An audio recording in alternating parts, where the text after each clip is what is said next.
The Browns, they're putrid. They're the worst team in the NFL. The 2024 season is over.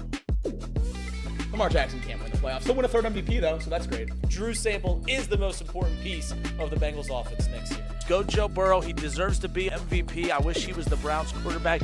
Kind of mean that.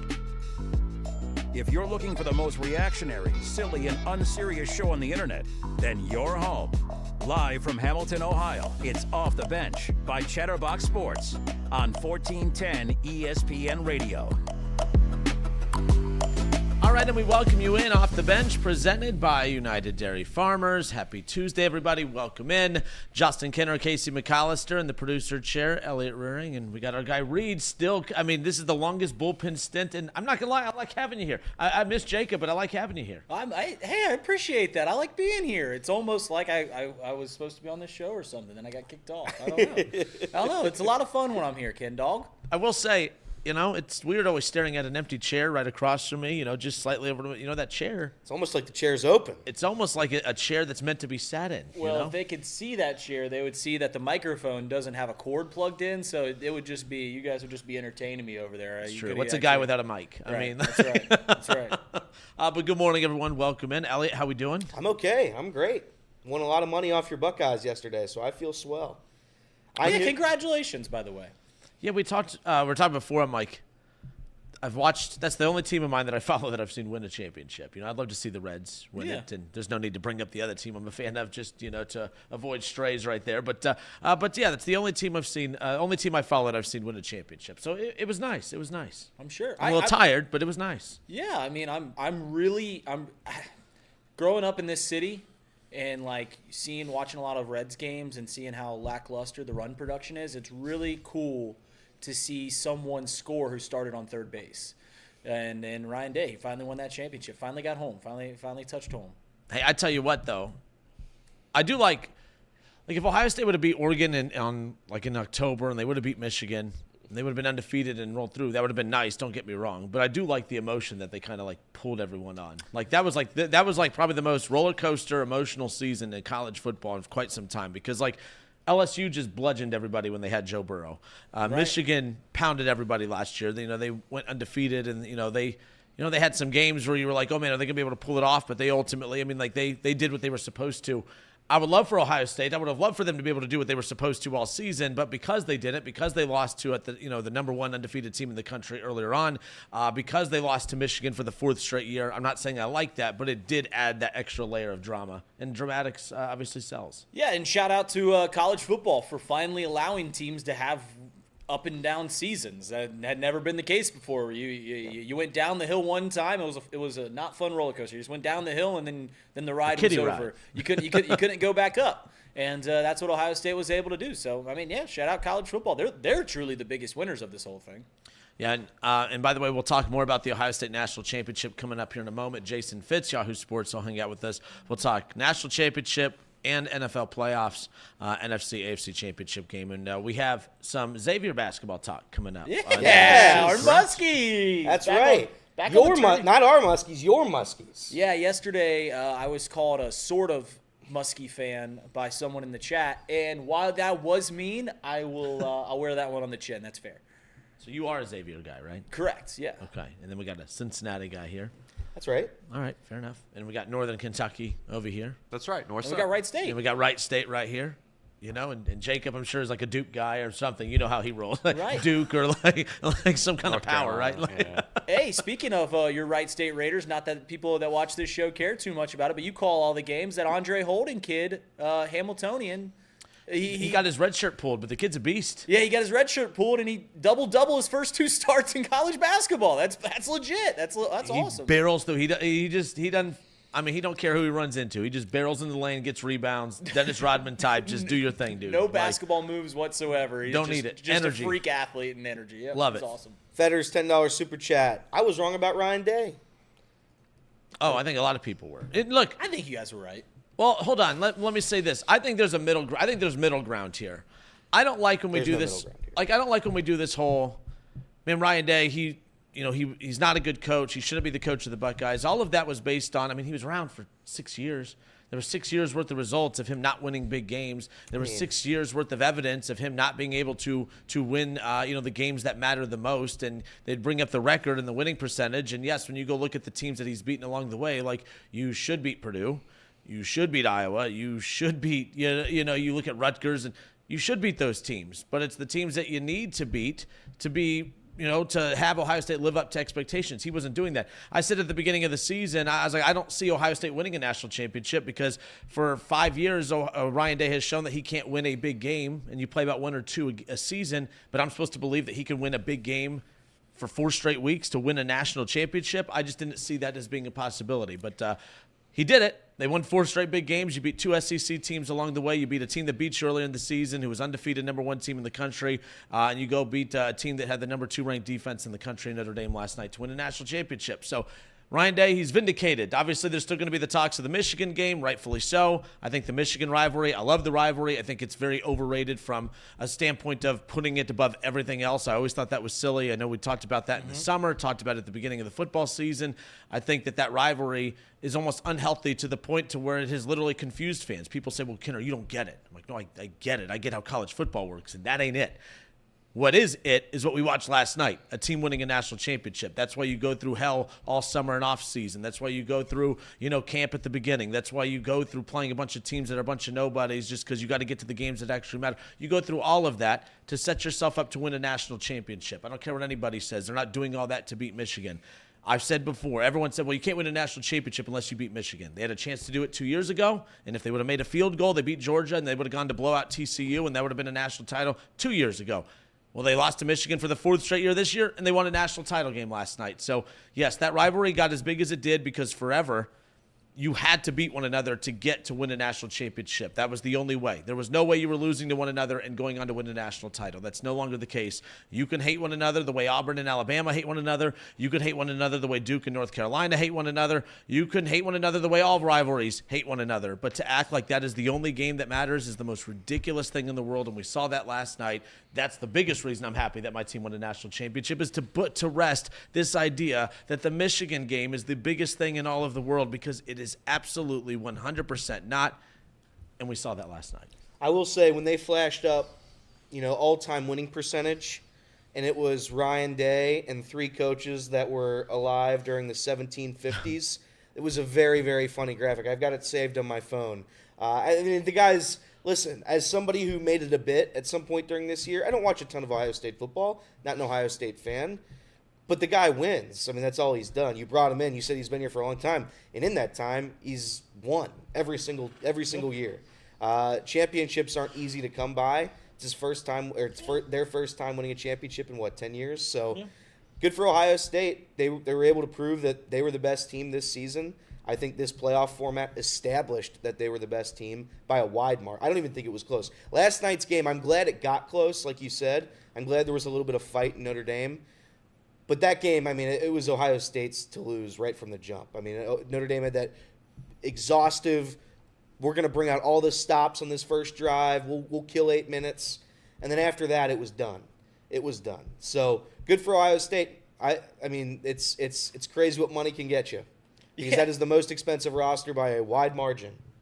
Yeah, listen, it's I think we're going to start seeing this more often. Is like, college football is interesting because what do we talk about here on the show a lot is, what would it be like if the Reds fans could fund players, right? What would it be like if we could pitch money together and go out and get a free agent? What would it be like if we can do that as Bengals fans, pitch together and go out and get a free agent? Well, in college football, that's literally what happens. The fans put money together and they go out and they get their free agents every season, and that's what Ohio State did. And it's the best roster money can buy, and in college football, the best roster normally wins the championship. It's the only sport that I see that. It's the only sport that I see normally the best roster from start to finish winning. You don't see that in the NFL. You don't see that in the MLB, but you see it in college football. And they got what they deserved, and they won the championship. So the amount of money, so that's the thing that kind of shifted throughout. People bring up and I'm not defending Ohio State, like getting defensive of Ohio State. I'm not, because $20 million is $20 million. But there were two teams that spent more than Ohio State on the roster this season, Oregon and Texas, and Ohio State beat both of those teams to go on to win a national championship. Bottom line is, and I always say this, I don't knock Oregon or Texas for spending $23 million on a roster. I don't knock Ohio State for spending $20 million on a roster. If you're not spending money, it's like kind of like we talked about yesterday with baseball. At the end of the day, we always beat up the teams that do what we wish our teams would do. We get, like, I don't know why we're mad at the Dodgers for spending all this money, but what we're really mad at is our team's not spending money. Because if the Reds were spending money the way the Dodgers were spending money, we wouldn't be complaining about how the Dodgers are ruining baseball. We'd be sitting there bragging about how our team is just buying up every player we want. And that's how I look at it from the college football perspective. The teams that are mocking Ohio State for spending $20 million on a roster probably means your team is not spending $20 million on a roster, and that's where the anger really lies. So a sports therapist is needed for some people. I know you're not a big college football guy, and that's fine, but I see a lot of Michigan. I see a lot of, Big Ten, SEC fans that are reminding people what Ohio State spent on their roster. That's fine. Your team needs to do that, and it sounds like a lot of the teams that do spend very close to that vastly underachieved, because if that's all it is, spend $20 million, win a national championship, then the teams that spent $18 million who didn't even sniff the playoff, then you're a bigger failure than you can ever imagine if that's the case. And no doubt about it. And I think these northern schools are going to start seeing prosperity unlike we'd seen over the last 25, 30 years when the SEC was doing things under the table, because these northern schools, quite honestly, just have more money flowing through them. They just do. Ohio State has 70,000 kids go to their school every single year, and a lot of them they just got more money in the northern schools. That just is the way it is. So we'll see if we flip back to the Big Ten being on top of the SEC. So what you're saying is it just means more. It does. It just means more. It does. It costs more. It costs more. It just costs more. Yeah. There you go. All right, Off the Bench, presented by United Dairy Farmers, Justin Kenner, Elliot Rearing, and of course we have Reed in for Jacob, Casey McAllister in the producer chair. We'll continue talking college football, national championship, the reaction to that, Ohio State over Notre Dame, the final 34-23. A lot closer than I had anticipated and many people anticipated. I got to give Freeman a lot of credit for that. We'll talk about that and more with Jason Fitz from Yahoo Sports when we come back.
All right, and we are back off the bench, presented by United Dairy Farmers. Chatterbox Sports on YouTube, ESPN 1410, Wing AM in Dayton. Ohio State won the national championship last night over Notre Dame. They took care of business in a game that I think everyone knew Ohio State was going to come away with. The question was, Notre Dame, if they had a chance, what were they going to be able to do to get that to happen? Well, I think going on a 9-minute scoring drive to kick off the contest obviously put them in the driver's seat and had people scratching their heads saying, man, maybe they actually can pull this off. But to talk about last night's game and more, Jason Fitz, Yahoo Sports, who's been hanging out with us the last couple weeks, giving us some more time today. Jason, we appreciate your time. Good morning.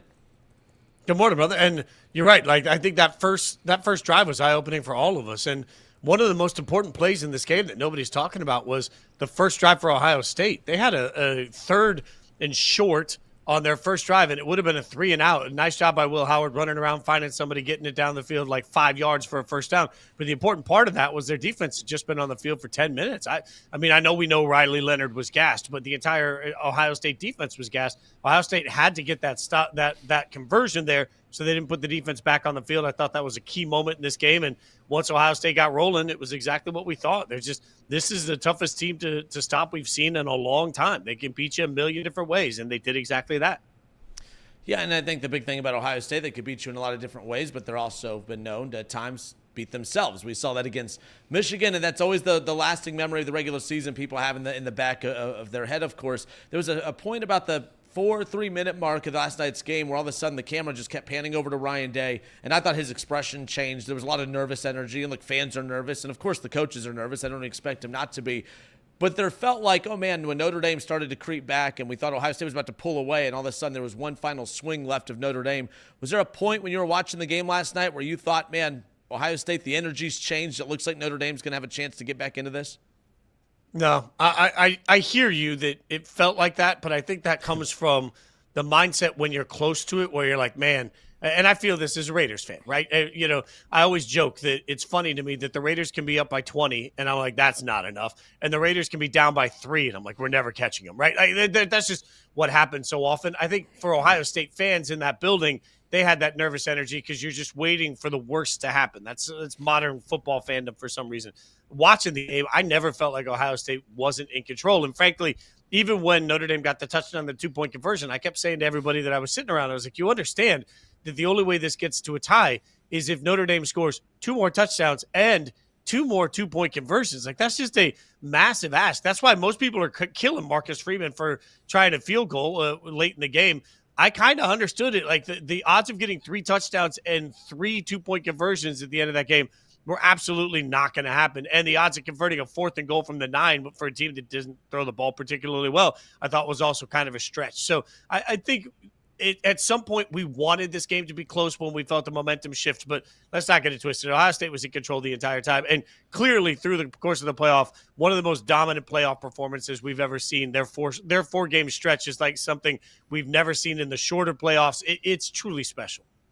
Yeah, if you were to, if we start looking at regular season schedules next year and you see a stretch where you have to play Tennessee and you have to play Oregon and you have to play Texas and Notre Dame and even go back to, Michigan was technically the team that they played right before to close out the regular season. If you're facing those 5 programs in a month-and-a-half stretch, there's going to be a lot of people circling that saying you have 0% chance of making the playoffs, of getting through that unscathed, and he was able to do that. Look, there's a lot of people a lot of people were wrong about Ryan Day, and I think 2 things could be true. I think we can give him his flowers for what he accomplished winning a national championship last night, but also understanding that some of the concerns were warranted. I remember thinking coming into the season, I didn't give Ryan Day or Ohio State a chance of winning a national championship because up until this point, we had not seen Ohio State or Ryan Day be able to beat, top 10, top 5 caliber teams on a consistent basis. But I was supposed to believe that he was going to be able to beat these caliber teams in a 4-week stretch to win a national championship.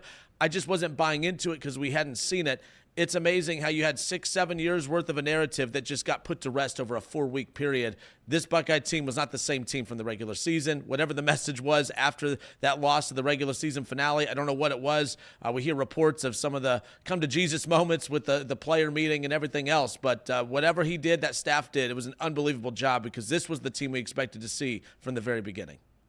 A second straight year, too. Let's acknowledge the fact that there were people that wanted Harbaugh fired. Harbaugh can't win the big game, and then he turns around and wins the national championship, and this is where people will yell and scream they cheated, blah, blah, blah.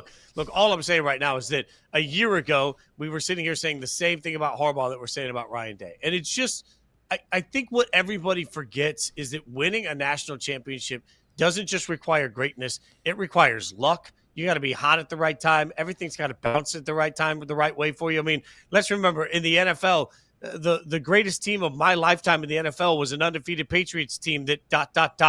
didn't win the Super Bowl, right? I just think we forget how hard it is to win a national championship. And then everybody says, well, we have the most talented roster. We have the best coach. We have the most money. Okay. But, you just don't know if this is going to be a year where somebody has the flu that day or, that you didn't get the calls the way you wanted to get the calls. There's so many variables to all of it. Nobody wants to hear that. Everybody just expects a national championship. But my God, if Ryan Day had not won the Natty and Ohio State chose to fire him, it would be laughable to me. Everybody would be running to hire Ryan Day, and whoever comes into Ohio State is likely not going to be as good as Ryan Day is. I think this is unfortunate. It's unfortunate that we can't have a Ryan Day conversation without acknowledging at this point that the guy's on the hot seat when he's a better coach than 98% of the coaches in college football. Where does he rank against the other coaches in college football? Because, that's how this stuff works, right? Like, you win a championship. Is he the best coach? I already saw it this morning. I saw it on a couple of the ESPN shows. I was watching some of the Fox shows. I already saw Ryan Day. Is he the best coach in college football? I'm like, the guy that was supposed to be fired not even a month ago, now he's the best coach in college football. I'm not saying he's not, but where does he rank amongst the top coaches in football? Because we've seen, obviously, Saban is out, Urban Meyer's out. I mean, Mac Brown's no longer the coach at North Carolina. Not that I was putting him at the top of the list of best coach, but as far as these veteran coaches who have won national titles, it's a young man's game now, and I'm just curious your thoughts on where Ryan Day kind of stacks up against the top coaches in college football.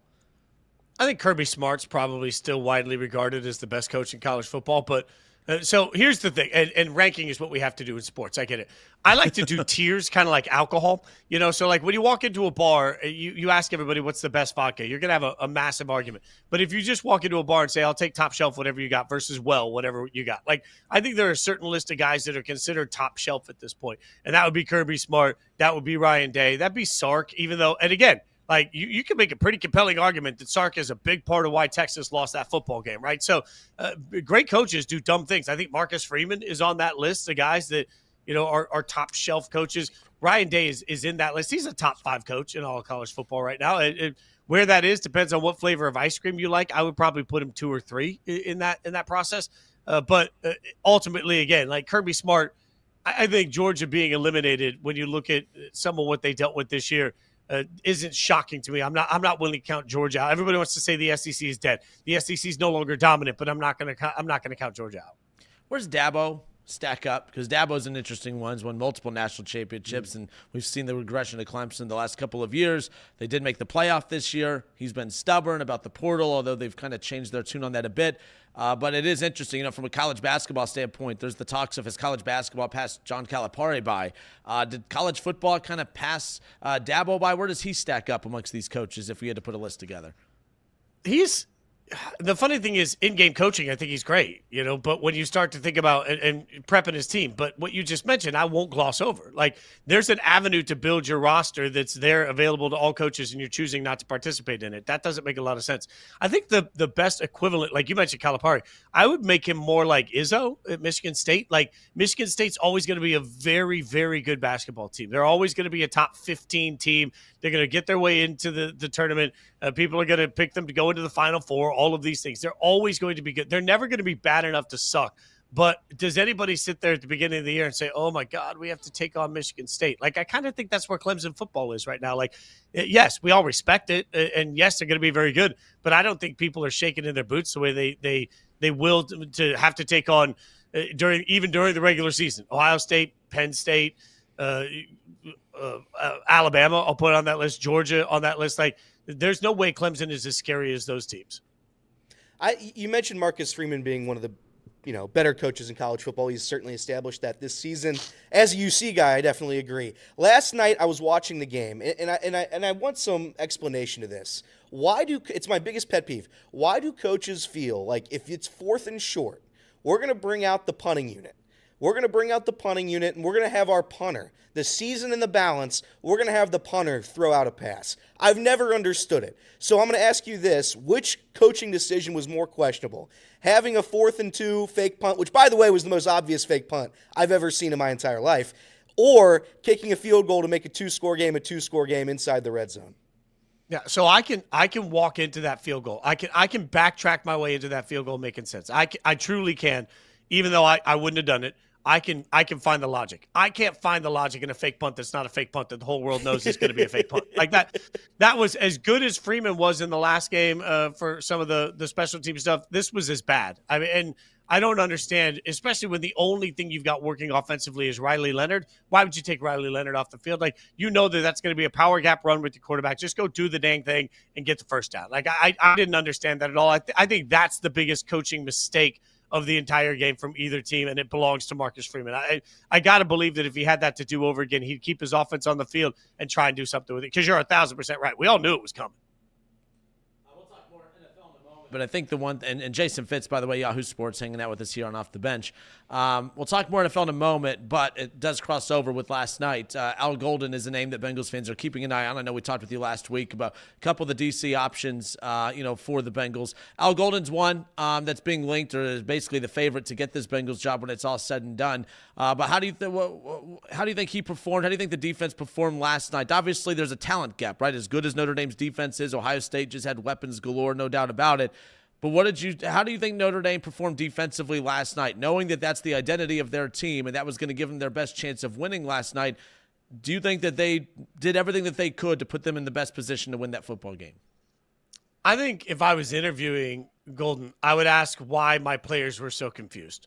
And you saw it on the first touchdown. They pointed out on the broadcast, one of the players was pointing to Smith. Everybody knew he was getting the ball, but then because that wasn't his responsibility in the defense, he didn't stay with them. So who was supposed to be there and why did it happen? There were multiple plays in this game where you saw the secondary pointing to each other and looking at each other, shrugging their shoulders. I think it got a little confusing. They got a little overwhelmed to that. I would want some good answers to why. I do think that mismatch is real here because, frankly, they tried to find ways to disrupt Will Howard. It's just the offensive line for Ohio State wouldn't let it happen. That was a great game for the offensive line of Ohio State. I think a lot of credit has to go to Ohio. This was not Notre Dame failing. This was Ohio State succeeding. I just think that you will have to answer for some of why your players felt a little confused in some of the assignments in a national championship game. Like, did you give them too much? Did you change too much? Did you lose your identity? What happened there? But still, you can't make one game the ultimate test of a coach. I think if you look at the work of that Notre Dame defense over the course of the entire year, they were spectacular, even through injuries that you wouldn't want on any team.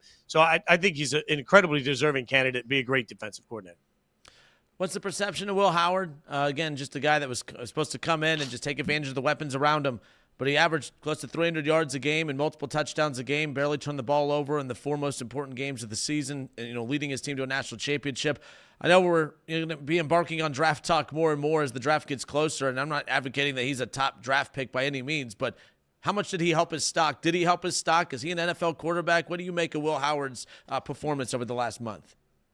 I don't think he's an NFL quarterback, but I will say, did he help his stock? Yeah. Like, that's the biggest part of the expanded college football playoff that's great for the NFL. Because now you get, for not just for Will, but for everybody, you get 4 games against top-notch opponents to actually see how guys handle pressure. Like, that's a beautiful thing when you're trying to be able to analyze film on somebody. So I think all players have a real chance in the playoff to increase their profile and to get the NFL to look at them a different way. I just don't think this is a bad quarterback class too. And even with that, I'm not looking. I had some people after that first drive last night. I had some people tweet me saying, "Oh, Riley Leonard, NFL quarterback," and it's like, no, guys, it's just a different game. It's a different game. But that being said, I think Will did so much during the college football playoff that I would love to be able to sit down with Chip Kelly and ask him why. Like, why did you not unleash that during the regular season? Because I do believe if there had been a whole season of what we saw in the playoffs, that Will Howard might be seen differently by the league. Jason Fitz, Yahoo Sports. Last thing about Ohio State, Jeremiah Smith, just unbelievable. And, obviously he was quiet in the game against Texas, and that was by design. Texas found ways to completely take him out of the game. We were kind of wondering how Notre Dame was going to approach, how they were going to line up against Ohio State and how they were going to approach taking away some of their weapons, especially, from the wide receiver standpoint. And then he's the one that catches the first touchdown of the night for Ohio State and just had another great performance. Every year for Ohio State, we talk about one of these great receivers. Man, there's no one better. But this kid just seems to be even better than Marvin Harrison Jr. didn't really break out until about a year and a half into his career, 2 years into his career at Ohio State. Jeremiah Smith has been a star since he stepped foot on campus as a true freshman. The kid's unbelievable. What's your takeaway? Ohio State's going to have, or college football, I should say, because never say he's going to be stuck to one team. You never know, yeah. College football is going to have Jeremiah Smith for at least 2 more years. The kid's unbelievable. I think he'd be the first pick in the draft right now. If he came out today, he'd be the first pick in a non-quarterback world. What you're talking about, you mentioned the first touchdown, but also the big catch at the end of the game. I mean, they left him one-on-one, and you just don't do that. I mean, you don't, even against NFL quality players, and there are some of those on that Notre Dame defense, you don't leave them one-on-one. And we're seeing dominance from younger wide receivers at a level that is just going to be eye-opening for everybody. It's the biggest advantage college football has, that they have to keep them there for 3 years. Yeah, I mean, you're talking about somebody that I wouldn't be surprised that he'll be the front runner for the Biletnikoff next year. He'll be a Heisman candidate next year, and rightfully so. With this much hype, doesn't really matter who's throwing him the football. Everyone's going to fall in love with and continue to love him. This is a level of talent that you just sit back and you appreciate, because he absolutely looks transcendent. I will remind everybody, Marvin Harrison Jr. did not have the rookie year in the NFL we thought that he would have. That's real. Like, he was good, but we thought he was going to be immediately like his dad in the league, and that hasn't happened yet. But this just looks like another. At this point, Ohio State is just wide receiver U, just like LSU likes to take that claim, and there are plenty of schools that like to talk about it. Man, that wide receiver room at Ohio State, iron sharpens iron. I feel like they're just going to be making NFL players for the next 20 years. Yeah, Ohio State has a wide receiver, too, in Emeka Egbuka. Got to feel, but he's been just an outstanding Buckeye his entire time, but he's always been overshadowed, because for a bit it was Jackson Smith and Jigba that was getting all the love, and then it went right to Marvin Harrison Jr. And then I thought this was going to be the year where we did nothing but talk about Emeka Egbuka the way we did those others, and then Jeremiah Smith has arguably the best freshman season in the history of the program. Emeka Egbuka played his last game as a Buckeye last night and is going to make an NFL team. He will be drafted, but he's another talent that I think just gets drowned out and overshadowed because of the other talent that's been on the Buckeyes over the last couple of years. Yeah, he's going to be he's somebody I think is going to rise and rise and rise on draft boards as we get closer to April, though, because the fact that he's been drowned out has nothing to do with him. Smart football minds will look at this. I think he's going to fly up draft boards by the time we get to April. All right, Off the Bench presented by United Dairy Farmers. Step away for a brief second. When we come back, more with Jason Fitz. Couple NFC, AFC championship questions. Your Raiders still looking for a head coach. Ben Johnson was rumored to be that. That is not going to be the guy leading your franchise. We'll talk about that and more when we come back. More Off the Bench next.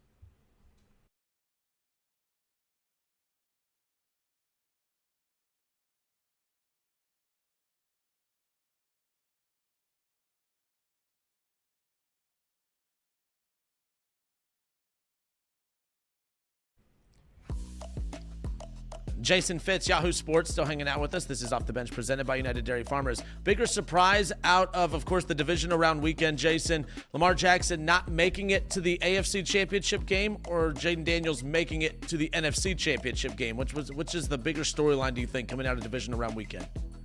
Oh, Jaden. And I know Lamar didn't play well enough at the beginning of that game, but, man, neither did Mark Andrews at the end of that game. And we're not going to sit here and suddenly say that Mark Andrews is a bum. Like, I think we have to accept that the Ravens and the Bills and the Chiefs, frankly, those three teams are going to cancel each other out for the next decade as these quarterbacks try and get the chance to win a Super Bowl. So, I have no problem with the Ravens, with Lamar losing that game to the Bills. The Bills are that stinking good. Jaden coming in and being that cool and calm under pressure, throwing that accurately. I mean, some of those balls were just – they wouldn't be caught if the ball wasn't perfect. And Jaden did that over and over and over again. What we're seeing right now from Jaden Daniels is truly the best rookie season we've ever seen from a quarterback in the NFL. And that's wild, because we said many of the same things about C.J. Stroud. It's a little different with Jaden, and it's different – they're similar in some ways with their calm, cool under pressure, or some of the things that we've liked about him. But Jaden, just his timing in the pocket, he never seems like he's rushing what he's doing, even when everything's collapsing around him. It's really a beautiful thing to watch. This is an incredible moment for Jaden Daniels. So he's got a tall task against a very good defense with the Eagles, but man, you weren't supposed to beat the Lions either. So what the hell do we know? Is the Lamar can't winning in the playoffs thing, is that real? Because you mentioned the Mark Andrews, and I watched that game. I didn't really feel it was Lamar Jackson's loss. I thought if you had to give a percentage of blame, I would say a large portion went to, unfortunately, Mark Andrews. And I think Lamar, again, did enough. Like last year against the Chiefs, he did enough to put him in position. They abandoned the run. They got down the field. Zay Flowers fumbled out of the goal line, or out of the end zone, excuse me. And then you have Mark Andrews last night dropping the 2-point conversion, losing a fumble late in the game. And it's just like, I feel like that narrative, though it is certainly true at this point, I think you have to say that he hasn't had a ton of success in the playoffs. I think it's kind of a silly argument. Yeah, wins and losses are not a quarterback stat. They just aren't, and to this end, when everybody talks about championships, it's only what you do in the playoffs. Does that mean Dan Marino sucked? Like, because last time I checked, he never won a Super Bowl. This is such a stupid. So we're going to say that Dan Marino is better than Trent Dilfer, or worse than Trent Dilfer, I should say, because Trent Dilfer got a Super Bowl. Like, it's so modern first take. We just want to yell about everything. Lamar turned the ball over a couple of times, and I bet he wishes he had those back. We don't know what the miscommunication was on the interception. We have no idea. But there were a couple of plays in that game that he probably wants back. He's also, Lamar. So he's making 98% of the plays that get you in that position. So he's about to be a 3-time NFL MVP, and that in and of itself speaks to his greatness. I don't know why we have to make this about Lamar stinks. And that's one of the things that's weird about sports coverage now. It's like a winner and a loser has to mean that one person is epic and the other person sucks. And I think there's a lot of gray area in all of this. Like, I will credit Josh Allen all day long for the Bills as a team and their ability to get a win in a very tough game. There are moments that Lamar could have played better in that last game, but I'm not putting the loss solely on Lamar by any stretch of the imagination. Not just the drop 2-pointer from Mark Andrews, also the fumble from Mark Andrews, only a second in his career. Like, what are we talking about? Like, so different players implode at different times in those moments, and there's just an unfortunate bad ending for a player that is absolutely spectacular. Like, Lamar's a Hall of Famer at this point already, whether anyone wants to accept that or not. A 3-time MVP is going to be a Hall of Famer. So, like, I think we should just stop this argument on Lamar.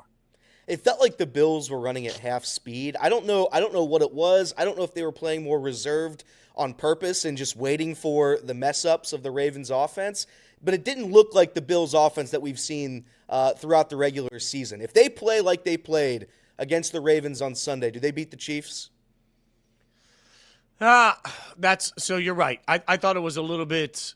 It was cautious for a lot of that game. The weather being a big part of why it was cautious, I think. You don't want to make the big mistake. Yeah. You don't want to be the one that turns the ball over. Every single team that lost over the course of the weekend actually outgained their opponents in yardage, which is just a crazy stat to me. So if you're at some point, it's not about being explosive. It's about taking care of the football. I think we saw that. The Chiefs don't really scare anybody, and they should. Like, They won 15 games, and we talk about them like they're broken constantly. And I don't really get it. I know. Like, there was a moment during the Texans game where I was watching it saying, oh, my God, like, Kansas City's going to lose this game. And then they turn around and win, which is what they do all the time. Like, we are all the entire football collective society is Charlie Brown running up to the football with the Chiefs. We're always trying to kick them, and then they move at the last second. We're like, son of a biscuit, how did that happen again? So, yeah, I can they beat the Chiefs? Yes. In my mind, my logic brain says, will they beat the Chiefs? Yes. And then I realize that they're playing the Chiefs, which means they probably won't beat the Chiefs. Speaking of funny narratives, what are your thoughts on the Chiefs just getting every single call, that narrative? I have numbers for you. I love here we this. go. I have numbers. Here we go. So if you take a look at Patrick Mahomes' entire career and you look at the number of penalties and the amount of penalties. So let's look at penalty yardage, for example. During Mahomes' career, the yardage differential between penalties for and against Kansas City in all of his games, including the playoffs. So every game they have, and it's the Chiefs and an opponent for every game. If you stack up the yardage, it's actually, they have the fourth worst differential in the entire NFL. They're in the negative. Their opponents have gotten more penalty yards called than the Chiefs have, which is crazy stat number one. But if you want to look at it and say, well, it's about the key penalties, it's about conversions. The AP pointed this out.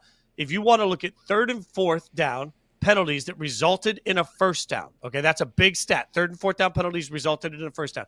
During Patrick Mahomes' entire career, the Chiefs have had 84, which sounds like a ton. And so everybody's going to say, oh my God, 84 times they've had a 3rd or 4th down become a first down because of penalty. That is a huge number. Well, their opponents have had that happen 104 times.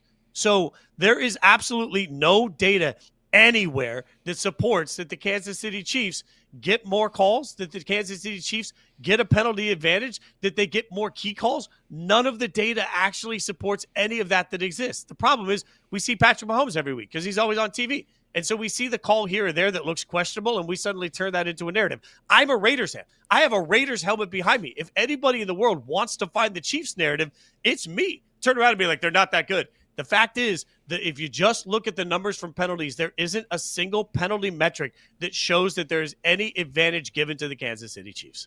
It's the Raiders' fault for all this, by the way. They made that stupid doll, and they made fun of Patrick Mahomes before the year, and now we have to sit and watch him win 3 in a row. It's a real shame. I feel like the narrative, though, is like, and maybe it's just highlighted when we're all watching playoff games together.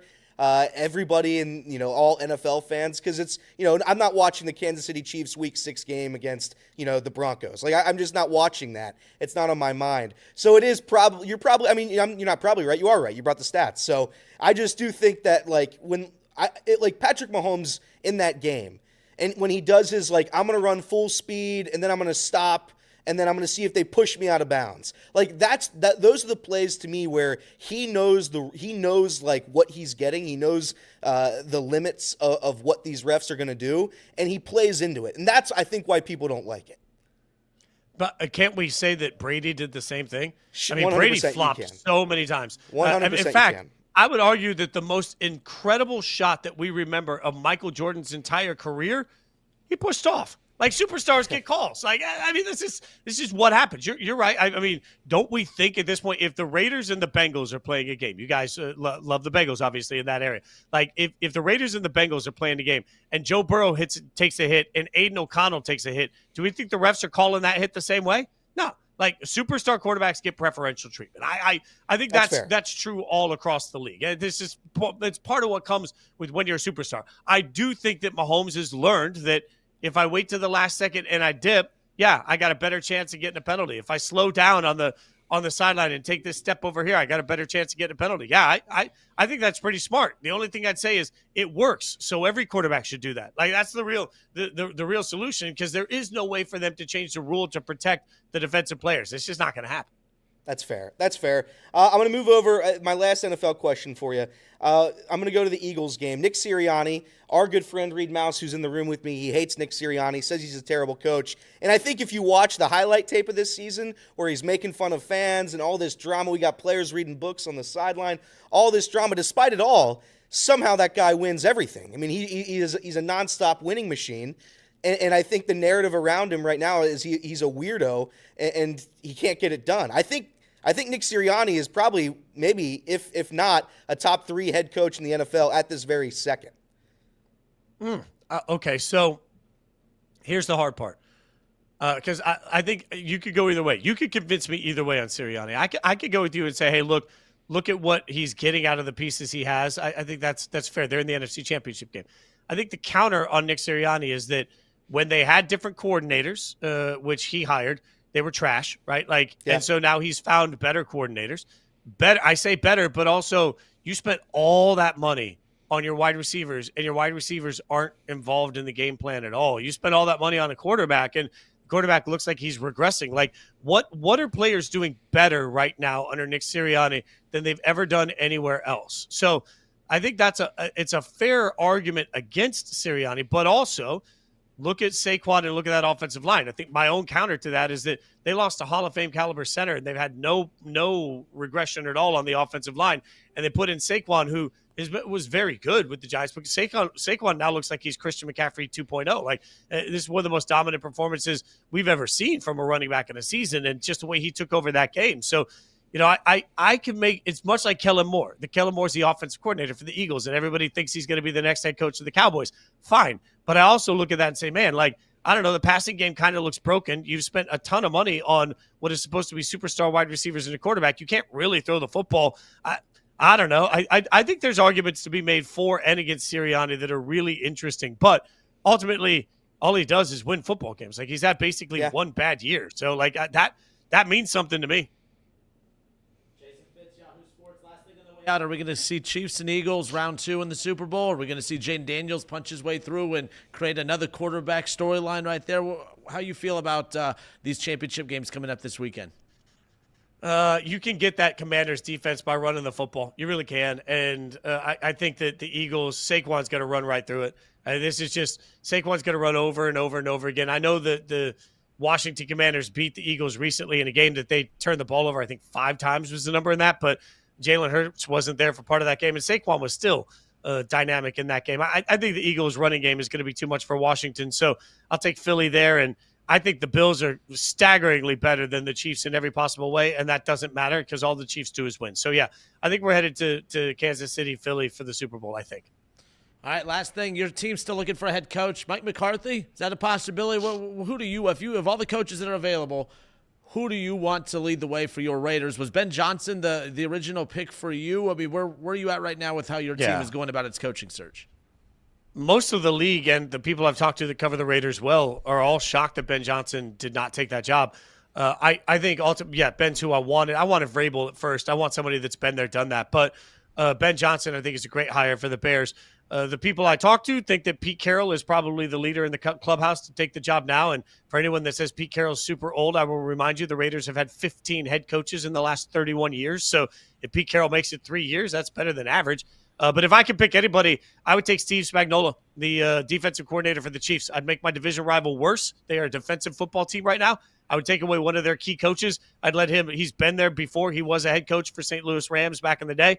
I'd let him get a second shot. He wants to be a head coach again. Let him come in and see if he can beat the Chiefs because he knows that team better than anybody. I'd start my culture build that way. All right, good stuff. Jason Fitz, Yahoo Sports, you the man. Appreciate you as always, and we'll talk next week. Appreciate you guys. Have a great week. You too. Thank you. All right, Off the Bench presented by United Dairy Farmers. We'll be right back.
All right, and we are back Off the Bench presented by United Dairy Farmers, Chatterbox Sports on YouTube, ESPN 1410, Wing AM in Dayton.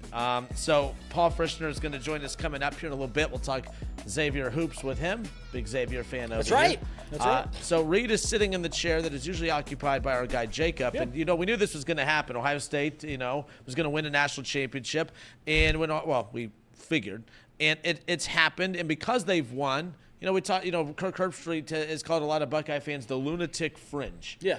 And we all love Jacob. We're not talking smack about Jacob. But when I heard Kirk Herbstreit come out and refer to Buckeye fans, a certain pocket of them, as lunatic fringe, I'm like, yeah, that's our guy. I think Jacob, if there was like an application to apply to be part of the lunatic fringe, I think Jacob has all the qualifications to do it. And, well, the proof is in the pudding. Take a look. This is Jacob right here proving it. State declines the playoff invitation, that'd be awesome. I think that'd be a great precedent to set. Tell them you're not coming.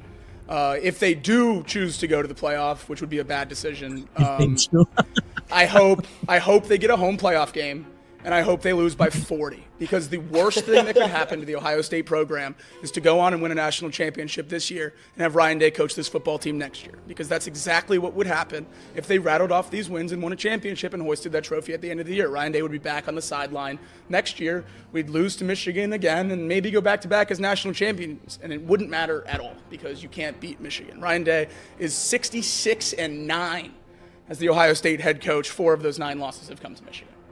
You just can't have it. The expectations are one thing and one thing only in Columbus, and that expectation is to beat Michigan, and Ryan Day can't do it. Lunatic fringe, our guy, Jacob Tisson. The best part about that clip, and I'm sure he was sick at the time, but he sounds like he's borderline crying when he's He sounds like he's like getting choked up talking about his Buckeyes, and I hope he got choked up last night. After the joy of seeing the national championship, we knew at that moment that's a silly take. That's your Kenner. That's your hallmark. And this is what college football is now, that you can make mistakes. Like, everyone before the 12-team playoff came out said you're going to devalue regular season games. They're right. They're right. If you said before the 12-team playoff came out that this will devalue regular season games, you were 100% right. It does devalue regular season games. You don't have to go 12-0 anymore. You don't have to go 11-1 anymore to make the college football playoff. But I think we saw that it's a net positive, this 12-team playoff. We are going to see the best team in college football, more so than we've ever seen it before, win the college football playoff. Not the most deserving, how it's been in the past. It's the best team. If in years past, Ohio State would have never sniffed the 4-team college football playoff and certainly would have never sniffed the BCS National Championship. But because the new 12-team playoff, they are allowed to make mistakes, as 19-year-olds often do. Jeremiah Smith, or 17-year-old, right, as teenagers and young adults often do, make mistakes, and you can still be the best team in college football, which Ohio State was. They were the best team in college football. They made a mistake or two throughout the regular season, and guess what? When push came to shove and they play the best teams, a gauntlet of a team in the college football playoff, they dominated every single game, and we saw the best team in college football win. I don't know. The people that were before the 12-team playoff were right that this 12-team playoff does devalue regular season games, but it's not a negative thing. It doesn't have to be a negative thing. I think it's okay to be upset. Like, losing to Michigan as often as they had the past several years now, it's got to be frustrating. It's the best rivalry in sports. I'll die on that hill, and I think everybody would die on that hill. I mean, I don't know. I don't know. I truly don't even know what rivalry comes remotely close. Kenner and your smirk. Kenner and my smirk is up there, certainly. I get the frustration losing that game. Don't get me wrong. And the play calling in that game doesn't look like anything that they've done here in the playoff, which is a testament to Ryan Day. But you play for national championships. That's why you play this sport. Right. That's why we're all here. Hoisting up the natty is what we all wanted, and that's what Ohio State did. So props to them. It worked this season, and I imagine they're going to run it back next year because their roster's damn good. Yeah, and like in rivalries, like this idea that the rivalry's dead, it's not dead. It's not dead. You still want to. And by the way, I did get a kick out of this. On3, just on X, put out Ohio State opens as a 9.5-point favorite over Michigan in the game next season, according to FanDuel. And I'm like, it's what are we 11 doing? months away. 11 months away. Don't even know what these rosters are fully going to be and look like. Right. But I thought that's cute. It's adorable. Ohio State. So that means we don't even need to play it. Ohio State's definitely going to win. Oh, wait, they were 19.5-point favorites this past November. Mm-hmm. We all know what led to Jacob saying that. But Jacob at least did put out a tweet saying he was wrong about Ryan Day and said that, he's an incredible coach. Yeah, shout out to Jacob, who it took his favorite sporting team to win a championship to admit that he was wrong in a take. Yeah. It didn't take a whole lot. It was just a little nudge. It just took Ohio State rattling off the 4 gauntlet wins, beating 4 great teams in the college football playoff to admit that maybe he was a little overzealous on that opinion. I mean, listen, It got great engagement when it came out, but I think we all knew that was silly when it came. Like, yes, he was nonsense. Yeah, right. It's, and you were right too. Like, this game isn't gonna go into the ether, right? It's not gonna. We're not gonna just all of a sudden forget about the Ohio State Michigan game. It's still gonna be a huge game. It's still gonna be an incredibly important game to both these teams' seasons, but it doesn't have to be everything. Because if I would argue, if it was the only thing that matters, why play the other 11? Why play the other 11 games? Just show up. We'll just practice all year before Thanksgiving, and then the Saturday after Thanksgiving we just play that one game. But it doesn't. It's not the only thing that matters. There are other things. As Elliot always puts out, the reason you play sports is to win the championship, and that's what Ohio State did. Yeah, and a lot of this started for me. So Ohio State lost to Georgia in the semifinal a few years ago, and they lost by 1. If they make the field goal, Georgia goes on and just bludgeons TCU in the national championship game, and I believe Ohio State would have done the same thing. The talent gap was just through the roof, right? So I remember that loss, pissed about it, blah, blah, blah, going to the offseason. But a month later, Ryan Day's doing some media hits and says that, talk about, the last, 2 games. Obviously, you lose to Michigan and then a heartbreaker against Georgia. He goes, yeah, that Georgia loss was tough, but I'm still losing sleep over the Michigan loss. And I'm like, that ticked me off. That's where I started really kind of going hard in the paint on this take, because I'm like, if you beat Georgia, you win a national championship. Right. If you beat Michigan, it could technically still be the same result against Georgia in the national championship or the semifinal again. It doesn't accomplish like that. That take is lunacy. And deep down, I think truth serum, if you give that to Ryan Day, I actually don't believe he believes that. I think it's a facade too. I don't think he truly believes that. I would like to I hope right? Like, So this is where I'll actually give a true opinion on this, because it's no surprise, it's no secret that I don't like Ohio State, right?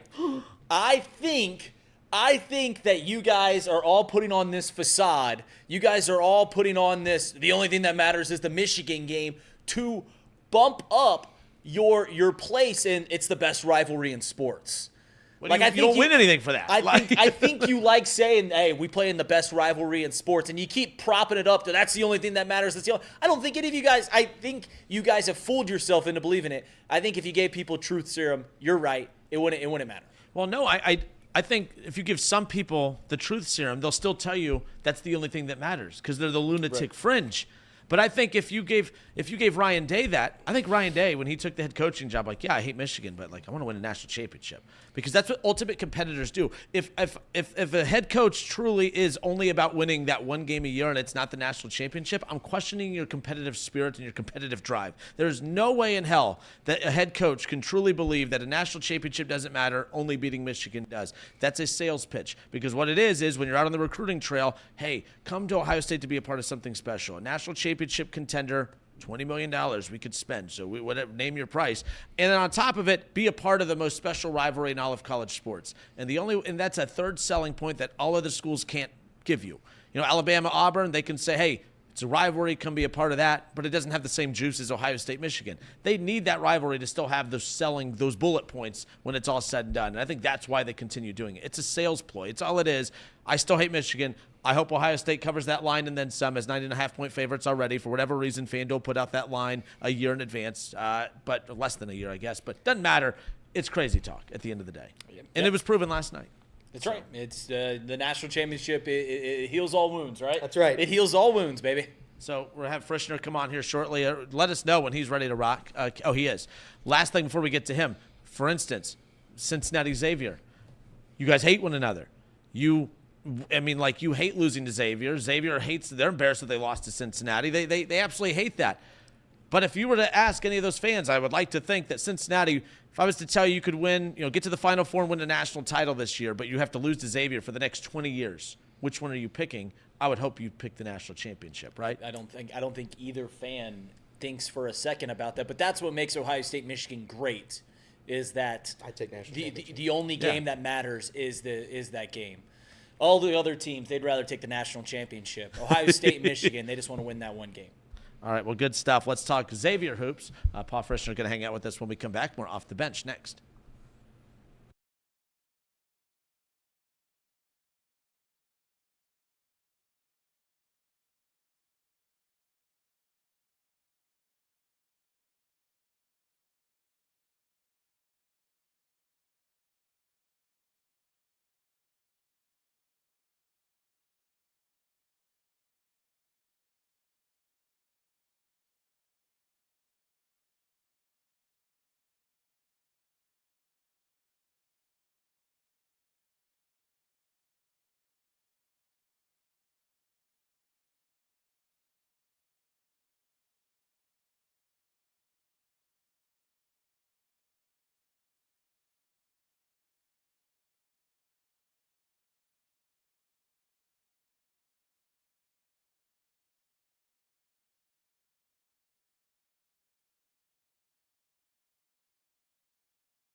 Yes, we are back. That's right. Welcome on in. Off the Bench, presented by United Dairy Farmers. You're so giggly. I am. You're so giggly. Well, our next guest makes me giggle every once in a while, especially when I look at him. When I look at him, I just like to. No. When I look, well, no, it's not like does that. that mean? What It's does not that like mean? that. It's not like. Let me introduce him. Can I introduce my him? goodness. Funny-looking No, guy. that's not what I meant. This It's funny-looking just, guest. When I see, Hey, welcome onto the show. Yeah. You're so funny looking, Yes. Paul. That's what I just heard from Elliot. we now welcome on a very special guest, Paul Fritschner. Still don't know how to spell your last name. Paul, you are the co-host of the Sean Miller podcast. How are you doing, Paul? I'm doing fantastic, Elliot. I mean, I guess I just called goofy looking. I was trying to get a No. haircut this week, but good Lord. That's not what I was So saying, mean. So Paul. mean. That's not what I was saying, and everybody's going to take That's it the what you wrong said. way. Instigator Reed is to my left. He's getting the chat all mad. Instigator? Yeah, he's getting the chat all fired up, so now the chat hates us. And now we got Reed over here trolling Ohio State. Now he's trolling me. He's trolling everybody today, but that's okay. That's why we brought in the professional. Big League Paul is here to discuss Xavier Musketeers basketball. I'm very excited for this, Paul. I wrote my questions, so you're going to help me through it, but I think that I've got a lot of good information here. And if I get it wrong, we're going to start talking about something else. Is that okay with you? Fine. All right, let's go. Great. I think after the St. John's game, I think there was probably some fears as to where this season was heading for old Xavier. But 3 in a row now, 3 straight conference games. You're 4-4 in the conference. Number 7 Marquette on the road. It appears there's some life back into Xavier. What has been the biggest factor that has sparked this little run here? Well, first of all, they're defending at a higher level right now. I mean, Yeah. you saw what they did the other day against Marquette. They held Marquette below 60 points at home for the first time since December of 2021, right? That's a really good Marquette team. I think the Marquette fans have been a little frustrated with their team lately, so that was kind of the hiccup that they'd been anticipating. We were talking about that going into the game, that could Xavier finally get over the hump in this one to put like an end to that Marquette run. Yeah. But look, Xavier's defending at a high level right now. You saw that against Villanova in the game on Tuesday last week. Eric Dixon, they did a great job against one of the best players in the country. Did a great job on Saturday against Cam Jones, another one of the best players in the country. That's 3 straight wins here. They look great against DePaul, and I know DePaul is DePaul, but look, they're a lot better than they have been in recent years. They're 200 spots better than they have been over the last couple of years. So it's at least a respectable DePaul team that you went up and beat by double digits in Chicago. That gives you some confidence because at some point, look, that St. John's game at Cintas a couple Tuesdays ago was ugly. There were different points in that game where they just didn't block out, they didn't rebound, they didn't look like they had any kind of effort and intensity. And Sean Miller called that out. He said, look, that's not the kind of team that we need to be. That's not how we can win games. Zach Fremantle talked on Saturday after the Marquette game about a players-only meeting that they had on Wednesday. And I know a lot of times in sports we talk about what do players-only meetings do? What are they any good? Are they beneficial? Whatever. But look, the way he outlined it, it seemed like it worked out pretty well because guys were able to talk about what things were and weren't and how they needed to win games. And to win a game in the 50s at Marquette says a lot about the potential of this team going forward because I'm not concerned about what they'll be able to do offensively. Ryan Conwell's had his worst 2 games of the season against Marquette, and they were still able – they probably should have beaten Marquette when they were at Cintas, but they didn't have Zach Fremantle, and they did beat Marquette at Marquette with Zach Fremantle. So to me now, if they can keep defending at this level, which I know it's a hard ask to ask them to do that every game, but if you can defend at or close to that level going forward, the offense will catch up and it'll be fine. And that's where I think the ceiling for Xavier can raise. It's just a question of now, can you win a couple of these games that matter here in the next 2 weeks?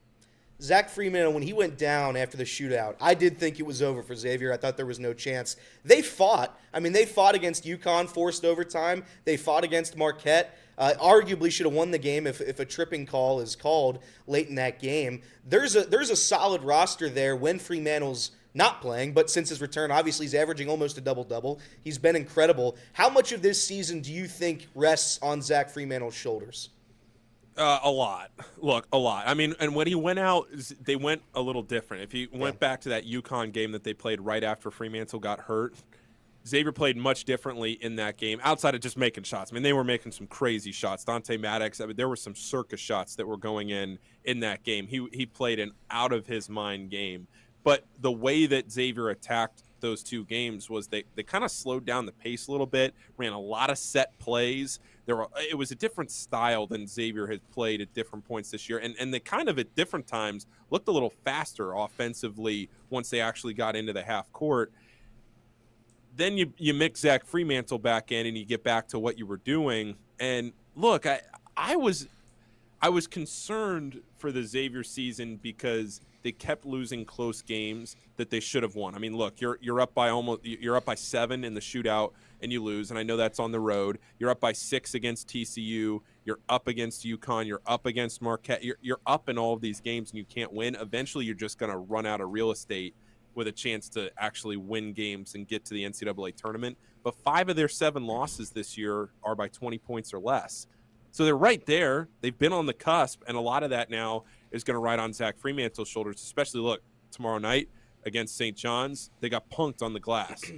They got punked. And Xavier, who's their best rebounder? Zach Fremantle. You're going up against guys like R.J. Lewis, Zuby Ejiofor. I mean, guys that, Zuby's a massive, massive human being in the middle of the paint. So, yeah, I mean, a lot of this season's going to rest on how well Zach Fremantle plays. And not only how well he plays, Elliot, but does he stay healthy?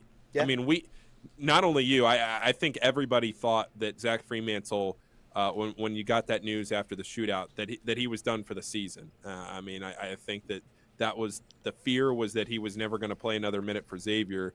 And then all of a sudden he started to feel better, and they got him back out there, rehabbed him pretty quick, and they got him back out there. And that's been certainly a spark plug for them here now over the last couple of weeks. Another guy I hear criticisms regarding Ryan Conwell, and I know you just mentioned him. I don't know why there's so much criticism on him. I don't know if fans were expecting him to be, the next Sule Boom, Quincy Oliveri. I don't know what the expectation was. He's averaging 16.5 points per game this season. Everything that I've seen, and I've watched, several Xavier games this year, I think he's played well. Where do you think the disconnect is? Why some fans are feeling frustration regarding to Ryan Conwell? I think they're frustrated because look, World Series tournament, Super Bowl, Tetris league runner-up. I mean, could you fit more in there? Could you fit more in there? We know how much you love Tetris, Paul. Look at that. He's got a framed Tetris piece behind him. When you think Paul Fritschner, you think Tetris world champion. There's no doubt about it. Yeah, no. When you think about what Ryan Conwell had, true, good point. When you think about Ryan Conwell's season this year, I think a lot of people were expecting Ryan to come in and just make a massive difference. Maybe too much, I guess. Maybe too many expectations, looking back on it, were put on Ryan's shoulders. He had played at South Florida, he had played at Indiana State, and he played at a really high level, especially at Indiana State. I mean, they were one shot short of winning an NIT championship last year, lost to Seton Hall, and he performed really well. He played really well against Cincinnati, played really well against Seton Hall. He performed well against a higher level competition. But I think in games where Ryan has struggled, he's forced his shot a little bit, and I think you saw that the other day. In that game against Marquette, he was 0 for 8 from 3. He got a few shots blocked, including a couple of threes. And you could see it, especially the very first 3 that he took in the game. It was a set that they ran just for Ryan. It was a set coming across from the other side of the court, a couple of screens. Problem was Chase Ross beat the screens, was able to just block the shot, get a run-out layup. I think maybe he's telegraphed a few of those, and it's all learning experience. I don't have any concerns for Ryan. I think you saw that in the 30-plus point performance he had against Villanova. He's able to heat up. He's able to be a microwave scorer. The question is now, can he do that more consistently? Because they're going to need that. It can't all rest on Zach Fremantle. You're going to need guards to win you games from the perimeter. Xavier only made 2 threes in that game against Marquette. They didn't make a 3 in the last 27.5 minutes of the game. Marcus Foster hit a 3 with 7.5 minutes to go in the first half. They didn't hit a 3 the rest of the way. Xavier's not a good 2-point shooting team, and they still won the game. So all of that together kind of speaks to it. I'm not worried about Ryan. You mentioned the improved defense. 10 steals for Davion McKnight over his last 4 games. I think it's been a bigger emphasis. Obviously, you mentioned the team meeting. You mentioned all of it. St. John's scores 80 points a game. They're 16-3. I think their losses are a 1-point miracle loss to Baylor. You lose by 1. They lose by 1 to Creighton, Georgia at home. They've lost to 3 pretty good teams. Are they going to be able to stop? I guess that's the key. It's either rebounding and getting stops against St. John's, obviously. Are they going to be able to, though, tomorrow night? I expect a much better game tomorrow night than what we saw at Centos 2 weeks ago. Because, one, I think Xavier's playing better. And, two, when you get punked like that, especially in front of your home crowd, when you get punked like that, there's just something about it that as a team, as a competitor, you want to go out there, you want to put up a better performance. And you're playing in Madison Square Garden against one of the greatest coaches that this game has ever seen in Rick Pitino, and a team that, for my money, St. John's is the best team in the Big East right now. I know they haven't played the top end of the Big East, so that is probably still a little bit up for debate. You know, UConn and Marquette obviously have something to say about that. But as far as the metrics go, you look at what St. John's is able to do, and you look at the talent and athleticism that team has. They haven't played UConn yet. They haven't played Marquette yet. They've kind of bottom fed in the Big East as far as stacking their wins. But St. John's is really, really good. And if Xavier's able to go to St. John's and win that game tomorrow night, I mean, that really says a lot about the ceiling of Xavier being raised, because now you come back home against UConn on Saturday night. That place would be rocking. It will be anyway. But tomorrow night against St. John's, you got to rebound the ball. You have to rebound the ball better. You got to block out.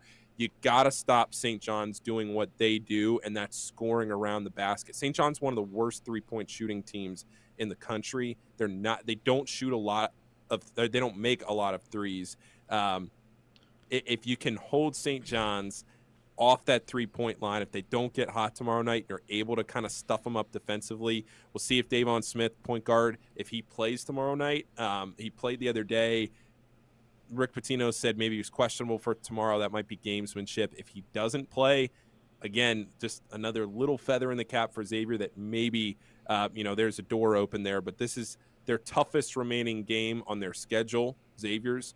It's going to be a huge test, brother.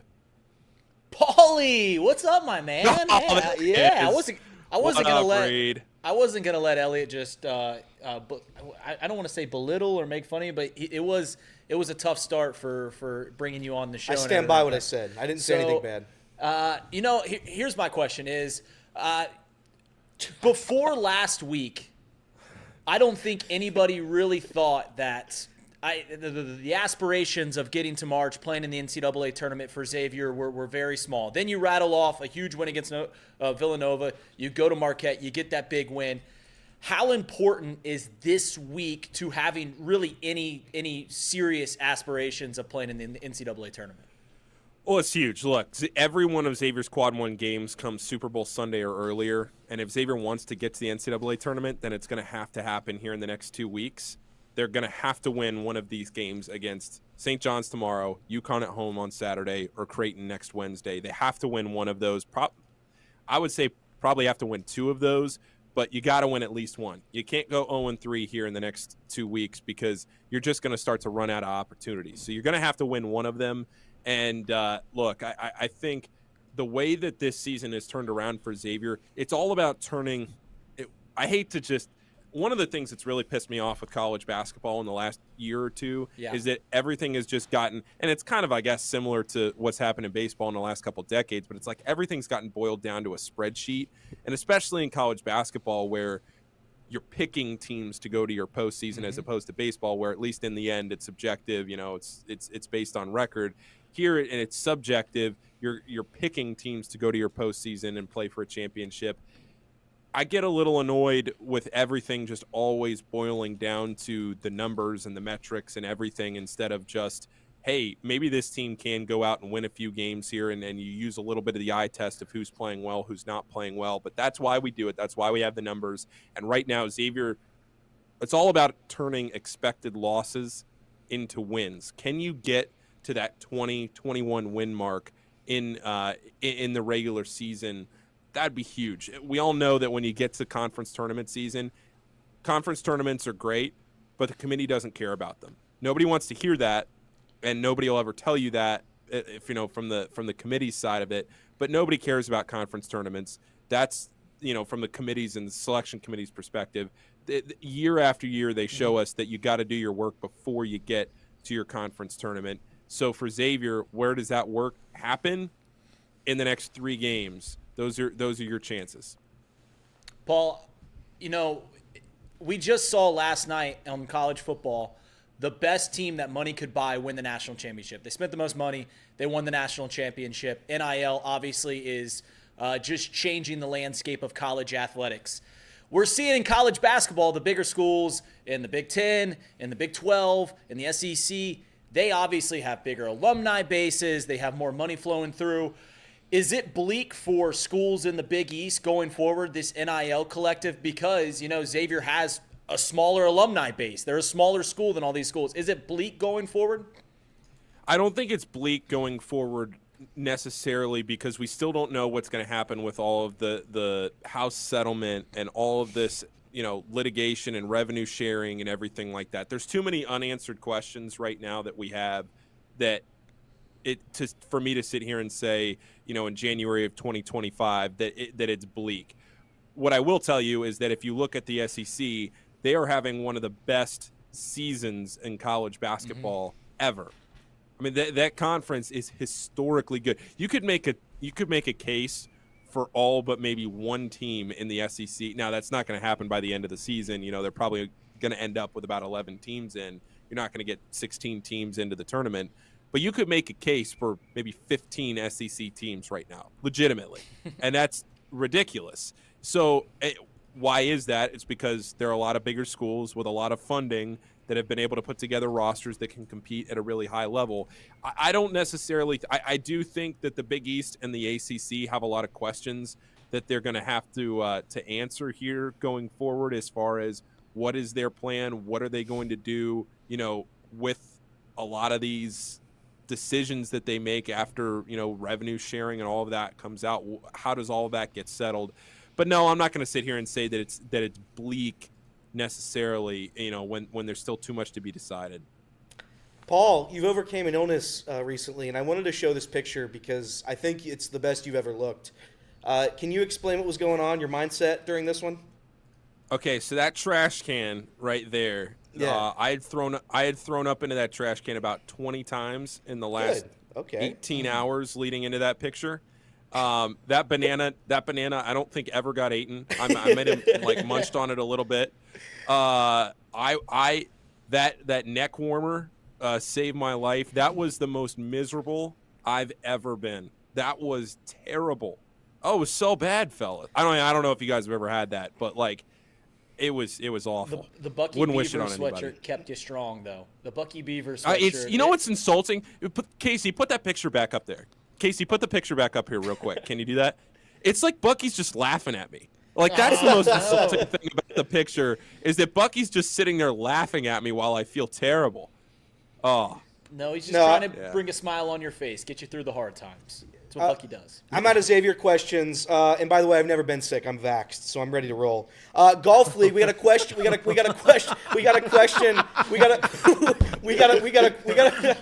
question from Everett in the chat. He says, if Chatterbox had a golf league, would you join? No, we wouldn't be able to get on. There'd be other leagues kicking us off. Let me ask you this. I think I asked you this. Yes, I would join. If you did have a golf league, I would join. Yes, go ahead. Yeah, okay. Let me ask you this. Your car, when you worked here, you've since quit and moved on and quit. But when you did work here before you quit, what? Oh, no, I didn't know what I did. Yeah, go ahead. No, you quit. Oh. I was just making sure you knew. So before you quit, you had a car that we all loved here. It was a very old car. It's been since, unfortunately, been taken to a better place. I think it died at a Burger King, right? It died at a Burger King. It died in a drive-through of a Burger King, and I felt really bad. The owner of the establishment was extremely pissed at me because I couldn't even jump it to put it in neutral to push it forward. That's unfortunate. That's unfortunate. Casey's car. I don't know if you've known this. I don't know when the last time you talked to Casey. Casey has his car parked out in our old work lot that Paul. You remember it. It's been parked there since, I think, August. It has suffered every element that it could possibly have. The hurricane-like conditions, the snow. It's been sitting there rotting away. And my question to you, Paul, would be: if you were Casey, after 6 months of it leaving in that parking lot, do you think you'd move your car? Casey, are you riding a lawnmower to work every day, or what are you doing? No. I have So it's my wife's car for one. It's my wife's car, and it was so you're already just passing the buck here, Casey. Someone needed to have Blaming the your bad wife. car. After Elliot got rid of his car, now it's my turn to carry that torch for us in this group, right? So the thing is, I tried to get it towed. I called. It cost like $1,000 to get it towed where I needed to go. $1,000. $1,000. I don't have that type of money. I don't have that sort of cash on me. So there's a couple different options here. We could go to U-Haul and get one of those dollies, put it on there, but that requires us to, get the truck, and then all of us guys have to go out there. I think it'd be a fun little day. It'd be a fun little day, all right. What is going? So yeah, so it's it just died. What do you do? How are you getting to work? What's going on? well, I'm Carpool. yeah, we kind of carpool. His car, his we- new car doesn't have power steering, Paul. No, it does. It does. Doesn't have power It steering. does. How long did you drive that car without power steering? For about a month. Maybe longer. Is it legal? Probably not. I have no clue. Not a single clue. You but just I admitted mean, to a it's- felony on air. Shucks. Casey. Dang. Yeah, I mean, it is what it is. I will get it figured out once the snow's all done melting off the car. We can get it out of there. Maybe I can actually get it out.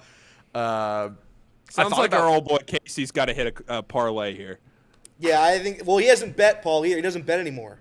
Well, yeah, I mean, it's that or lunch, and I'd rather have Oh lunch man, now. did Fred drain you out, Casey? Yeah. Yeah. Oh, no. It was tough. It was a tough year. Well, Paul, I know you're a busy guy. So I'm going to let you go. But I want you to know you're missed here, Paul, and I wish you didn't quit, but unfortunately you did quit, so you don't work here anymore. But when you did work here, you were a very good guy. So hopefully you're still a good guy at working for the Xavier Musketeers. Elliot, it was a beautiful day to see your dad last week, and I was. He said you came up. Now I want to tell a story about that. I was feeling under the weather that night. I just had started. Well, I was feeling under the weather. I was never sick. The vaccine stops that. But if I was feeling a little bit under the weather, and it was just we were all snowed in. My dad's like, "Hey, I got tickets to the Xavier game. You guys anybody want to go?" I'm like, "I just I'm not feeling the best right now. I probably shouldn't risk it." He failed to mention that they were courtside tickets. He could have checked into the game. Yeah, like you can see pictures of him on the broadcast. He's just right there behind Coach Miller and Patino. So it's like he failed to mention that. So I'll blame my father on that. I would have sucked it up, and I would have gone to that game to see you, and I would have spread my illness to you. But I'm sad I didn't go. Next time he has courtside, I'm gonna go. We lost him. We lost him. Oh, he's back. Oh no, He's no, back. I'm here. I'm here. He's back. I'm here. He's I'm back. here. He's back. Thank God. I'm here. But that's All it. right. That's it. Any Kenner, you got a question? I'm good. Casey, you got another question? Nah, I'm good. It's good seeing you, Paul. Oh, actually, Paul, last one. Oh my goodness. This is just for clickbait. What are we doing? I want you to know actually that this is just a clickbait question. This is just going to be clipped up, and I'm going to tweet it out later, and it's going to make somebody look bad. You ready? Okay. If UC and Xavier played right now, who'd win the rematch? Xavier. Okay. That's going to be a great clip. Yeah, that was a bad clip. That was going to be a great clip. I thought Did you you were going to have want some to sort of. expand on why? Do you want me to expand? I mean, UC can't No, score it's right fine. now. Xavier's defending at a pretty high level. No, it's Where's fine. the game being No, played? Is it down no. at Heritage Bank? No, it's fine. This Black Club's going to do numbers. The Xavier guy I'm not answers clipping- that I'm not Xavier's clipping going to it. win a rematch. I'm not clipping it anymore. That's Paul Fritschner. You can catch him on I think like 6 different TV channels. He's on YouTube as well. He's co-host of the Sean Miller Pod. I think he runs the Bally Sports Network. Every time I'm at a bar, Paul is all over the FanDuel TV. Sports Network. Whatever it is, who cares? But Paul, thank you for coming on. I love you, Paul, and I'm glad you overcame your illness. I'm glad you're vaxxed, Elliot. Talk soon. Boosted. I thought you were going to ask if we had a question. You got a question, Case? That was great. It was good to see Paulie on the show. That interview got goofy in the before we went live. Well, here's what happened. I was gonna make that a serious interview. Once Reed or Casey started playing with the graphic, I knew it wasn't me. I knew it wasn't me. I knew it was done. I knew the second he did it, that interview was over. So I tried. I tried to fight through it. Paul's a professional. He gets it. Sometimes you come on podcasts and they're unserious people. That's what this show is. It's an unserious show. But that's the segment. I think we're out of time. I think we ran late on that one. No, we're good. We got plenty of time. That was In fact, my bad. we're going to wrap up the radio side when we come back. More Off the Bench next.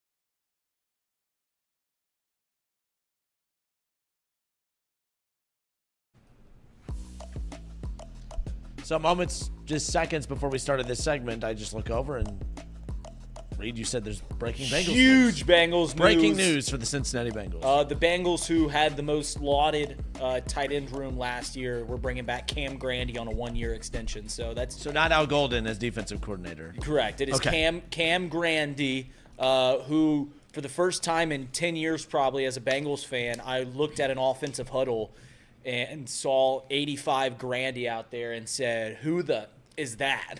And Cam Grandy's back, baby. Cam Grandy's back. There was also MLB news, but we're not rehashing that because it actually made Kirby Yates to the Dodgers. How about that? Dodgers, get their guy. Yeah. What a joke. I mean, look, I said they had a need and they went and addressed it. Yeah, they got lots of needs. 500. Let's see how high we can get that roster this year. Let's see how high that number can get. 600 million, 700 million. Who knows? Well, They're not done. They're not done. We're in January, gentlemen. This isn't done yet. This is so frustrating as a Cubs fan because the Cubs were linked to both Tanner Scott and Kirby Yates because they need obviously more bullpen help. You can't ask Porter Hodge and Ben Brown to do everything. Julian Merriweather do everything. You got to get an established relief pitcher, and both went to the Dodgers. But we're not going to do that here because I'm tired of it. We've never seen this done before, though, right? Like as bad as everyone talks about the Yankees as the evil empire back in the day. We've seen one other time where a team has spent the most money to create the best roster, and that was Ohio State, and it equaled out in the best in the national championship. Third most. The best money that obviously the Yankees didn't spend this type. But I'm just talking overall. Like nobody's ever done this. Nobody's had a stranglehold of the league like this. Right. And to be quite honest, if they wanted Juan Soto, they would have got Juan Soto. They just didn't want him. They have literally too many pieces for Juan Soto. That's how crazy this is. So like their contracts with the Dodgers, with a lot of it deferred. How difficult does that make it to trade those pieces? Like not at all. Do you have to match those same terms if you're a team that's trading for one of those deferred players? People are treating the deferred contracts like there's something new. They've been going on in baseball. I mean, it's the same reason that we do the Bobby Bonilla Day every year. Ken Griffey Jr. I think the Reds are still paying like Adam Dunn or somebody like that, or were recently. Like the deferred payments have always kind of been a part, but back then it was always like just a little fluff, right? Like, oh, we need to sign this relief pitcher. This is what happened with Bobby Bonilla. He was a player for the Mets, all-star outfitter for the Mets, and they're like, can we just restructure your contract so we can go sign this starting pitcher, relief pitcher? I forget exactly who it was, and they put it on now. The Dodgers just say, listen, with the way that inflation is going in our country, we'll just throw it all on the back end because $70 million might be $5 million today. Yeah. Like, they just keep throwing it back, and they're just going all in. And I don't know if they're doing it all with all their contracts, but it is crazy. But once again, I really don't want to do another Dodgers segment, even though it's just becoming infuriating. No. I wish I had something positive to say. So I'm not going to sit here and be negative the rest of the show. It's an unfortunate spot where we all are as Reds fans. I'll say that. National title game last night. Do you guys watch the regular version like ESPN, or do you watch the Pat McAfee?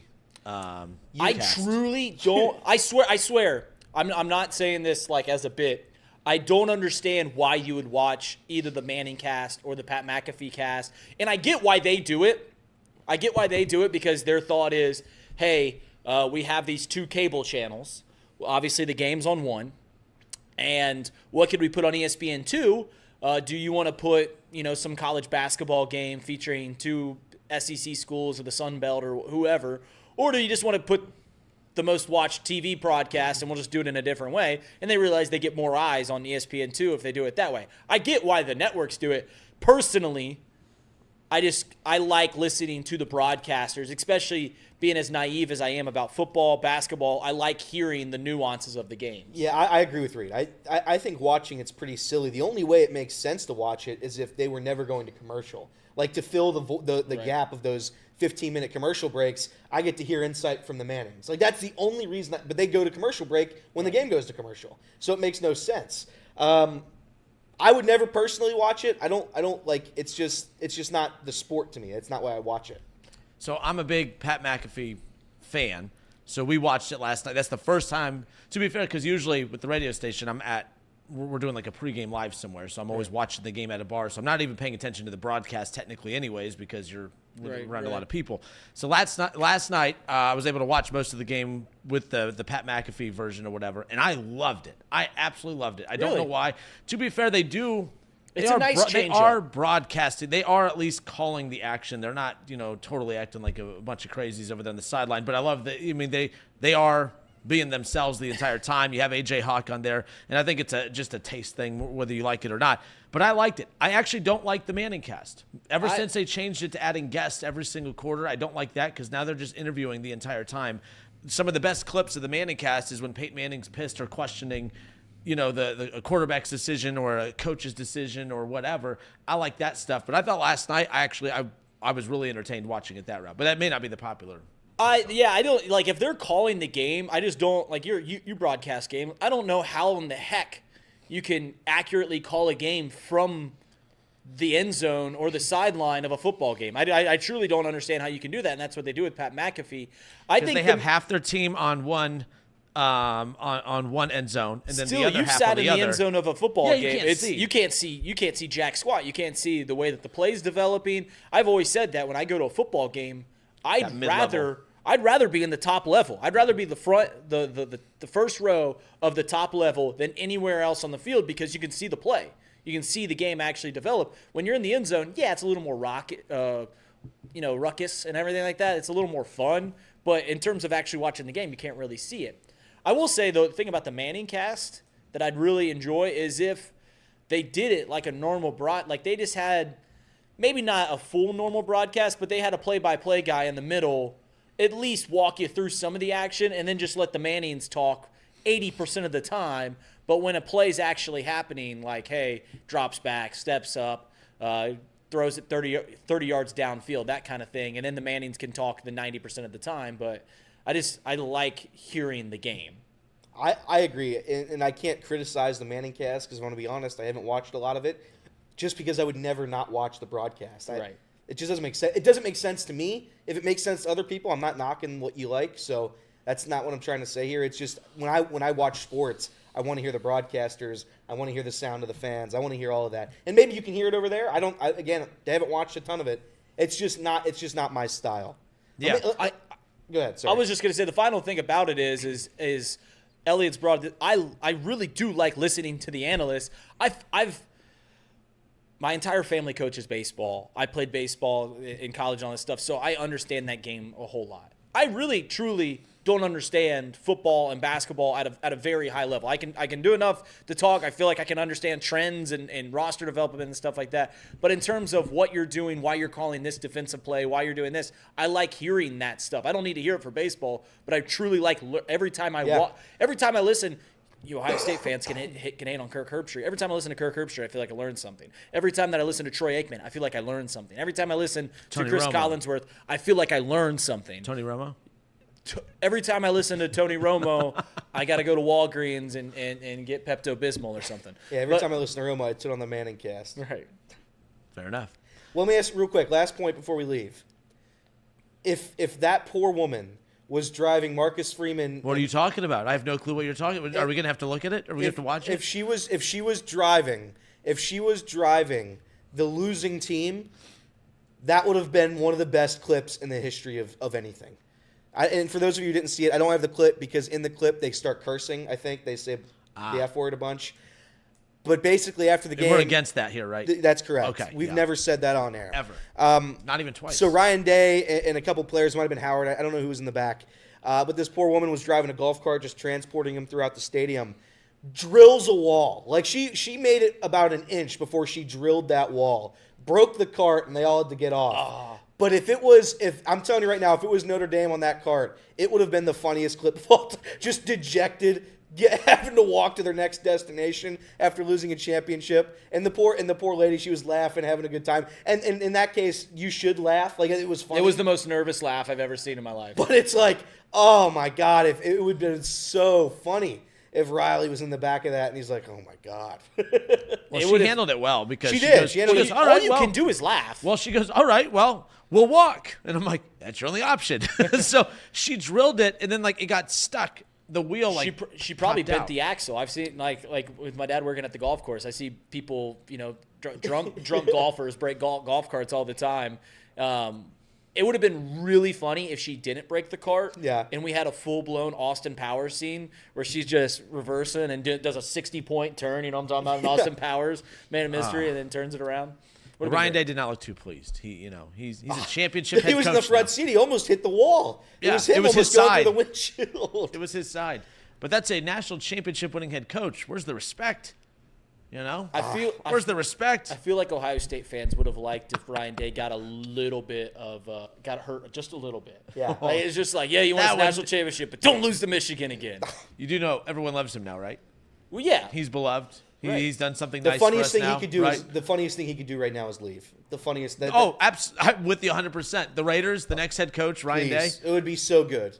It was. Let's see if the next coach has the best winning percentage of all time. He's 70-10. That's his record. He is 70-10. Did you see the graphic they showed? I'd never heard of those coaches. They flashed. Never heard of Newt Rockney?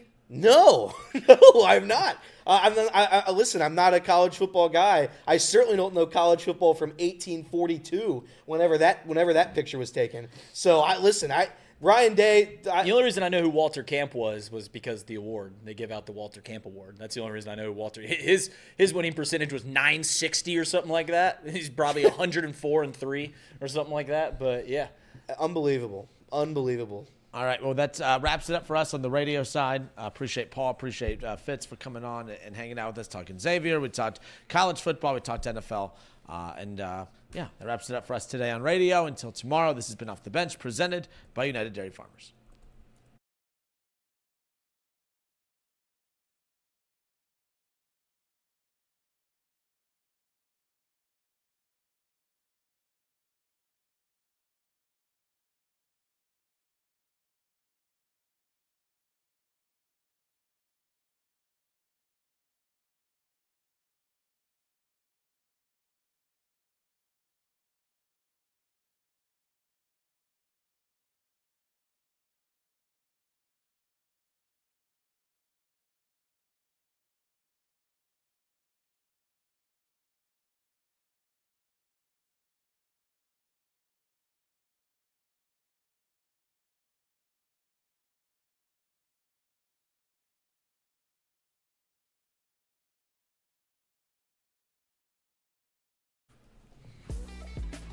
We have 17 minutes. we could talk about What do we want to talk about? whatever we want. I think they liked you talking about Ohio State finances. We can go back to that one. I don't know why. Let's not do it. No, I don't not do get why it's a bad thing that your school has the most fun. Like, Dodgers fans aren't ashamed of spending the most money in Major League Baseball and winning championships. They're not ashamed of that. I don't know why it's a bad thing that Ohio State does it. It's allowed. You're not doing anything illegal. You just spent the most money and it equaled a championship. That's okay. You're allowed to do that. The program that I think should be viewed as the bad guy here, and Ohio State's easy to unlike, and I'm not defending them, but Notre Dame, we brag so much about the fact that, or they brag so much about not being in the conference and the fact that they made it to the national championship game. Ohio State spent $20 million on a roster. They're getting $20 million for making it to the national championship game. But like, what do you technically have to show for that? Because that's what I'm kind of curious about too. Like, Ohio State gets a nice little chunk of money for advancing through the playoff, but that money's distributed through the Big Ten. Notre Dame gets that all. But they don't have one of use the best, that money for their team. But you are allowed to pay athletes straight up. Like, and that's the thing. Like, now there's some different rules now. Title IX, that was one of the wrinkles that was added last week, and I was waiting for that. Kept waiting to see when Title IX was going to be implemented into a lot of the policies of how some of these dollars are distributed. But with all that money that comes into the school, I still don't understand how the football product just constantly still is behind everybody else. Good for Notre Dame for getting to the national championship game, but they still look like they're behind a lot of programs out there. I think that's probably a bit too far, because I think for the first time in Notre Dame history, as far as I've casually watched them as a casual Notre Dame fan, they've looked the part against Georgia. They look the part against a Big Ten team. And you can say that they didn't look the part last night against Ohio State. Who the heck did look the part against Ohio State this college football playoff? That first drive, 9 minutes off the clock. That was the best possible outcome. That was a man's drive, to which we've never seen Notre Dame. And did they run out of gas? Sure. And like I said, they didn't look the part against Ohio State, but no one really did. No one did. Texas didn't. Tennessee didn't. Oregon really didn't. So, like, I'm not going to hold them to the scale. It's the first time that we've seen Notre Dame actually look the part with these other top tier teams. So it's gonna be interesting. And I know I get a lot of flack for saying this in the chat. I really, truly do, and this is more gut than anything.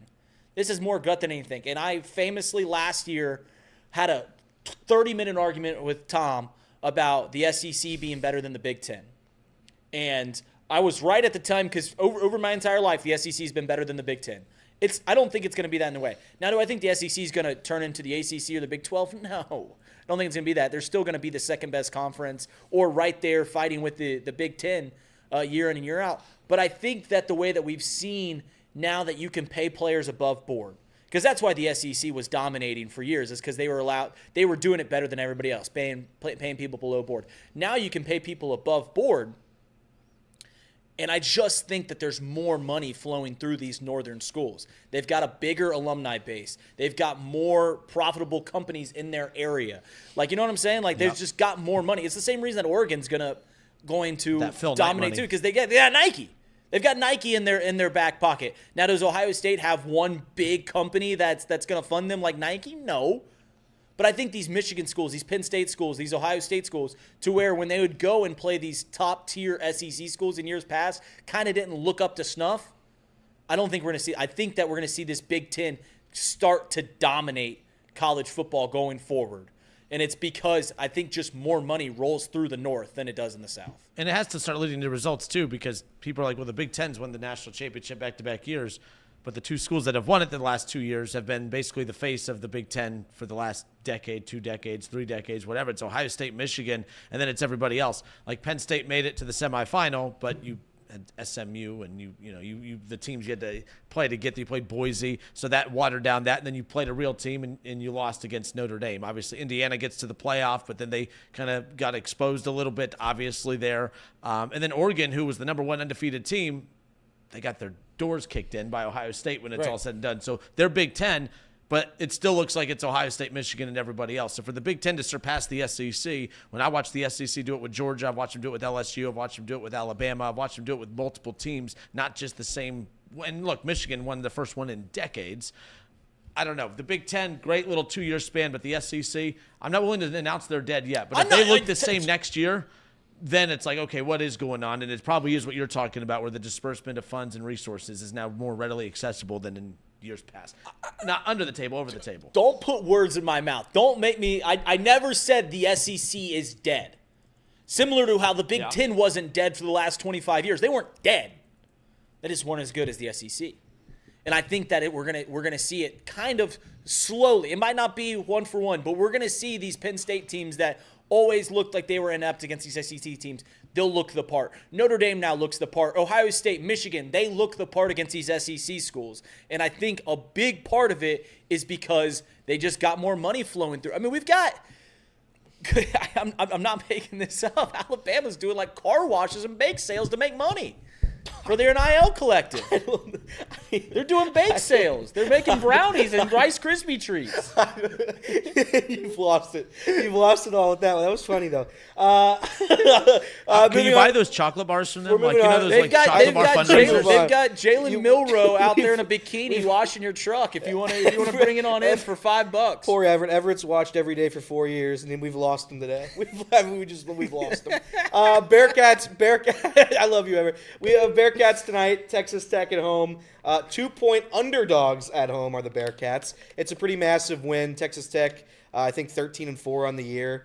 You got to win it. I mean, you have to win your home games in this conference if you want to survive. It's going to be a big game. I'd imagine it's going to come down to the wire as every single game does, and I imagine it's going to be low scoring. So if you want to bet, you take the under and you watch the majesty of the UC missed dunk offense. And we hope for a win. I think this is the turning point of the season tonight. So feel free to watch. Also, a good chat by Bearcat in the chat.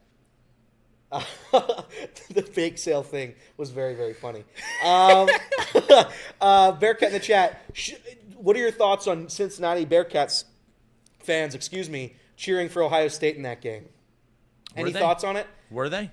I don't think so. I knew very, very little. Like, I'm not. Last night, I was complete. I cheered for Ohio State, given the fact that I had money on them.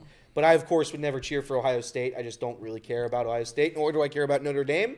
But last night's rooting interest, I feel like if you were a Bearcats fan, Notre Dame was the play. Well, Marcus Freeman's a likable character. 100%. That helps too. He didn't, and Marcus Freeman is safe because he didn't leave. And I don't think people dislike, Wisconsin, Fickle. I think there's some that don't like the way he went out, as we've talked about. But Marcus Freeman, he didn't leave Cincinnati because he chose to leave. He left because, Fickle's gone, and now it's up to and he left to go be the DC over there. I think Marcus Freeman's a very likable character. I'm a big Marcus Freeman fan to begin with. But we've talked about this. I think we had Bobby Carpenter on months ago. There's 2 pockets in Ohio where Ohio State has not infiltrated. Cincinnati. No one likes Ohio State in Cincinnati, and then Toledo. Outside of that, people in Ohio State like Cincinnati. What's that? I think a lot of people in Cincinnati like Ohio State. Really? I would say if you polled 100 college football fans in Cincinnati, the majority, it's not like 80, 90, 10 in other places of the state, but the majority, you will find more Ohio State fans than any other fan in this area. I think Notre Dame and UC has more, or has a bigger stronghold in this area than other places of the state. But I still think if you poll 100 college football fans, self-announced college football fans, you're still getting the biggest pocket of would be Ohio State. And it might be like 40% of them. Yeah, I think that's probably right. But it's still the biggest fan base in this area. I just think like it's an interesting rooting interest if you're a Bearcats fan, because you had a Bearcat guy for the Irish. But I will say, I mean, I've never been a big fan of Notre Dame. I've never, certainly after Brian Kelly went there, I was out on Notre Dame completely. In Ohio State, I'm just not a big Ohio State guy. I wish I was.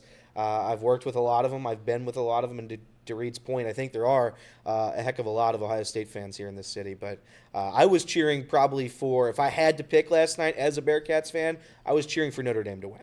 Well, I think there's also, like, Notre Dame has a pretty big pocket in this area because of how prominent Catholicism is here. Like my dad always talks about when you were a kid, you rooted, like you watched Notre Dame on Saturday, you went to church on Sunday. Like, that's just what you did. Also, that was when Notre Dame was at the best, which is like whenever I see somebody from the West Side, like Elliot, like a couple Elder fans that are Bearcats fans, it's always a little shocking to me because I was like, oh, you went to Catholic school your whole life. Like, why aren't you a Notre Dame fan? But, yeah, I didn't even think about that. But, yeah, Bearcat fans, I don't think many were rooting for Ohio State. But I forgot about the Notre Dame wrinkle.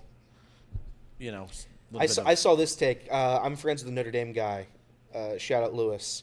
And Lewis was upset last night. And I said, I think if you watch that game back, there was a point when after that fake punt disaster, when that happened, I was ready to leave, turn it off. I was out.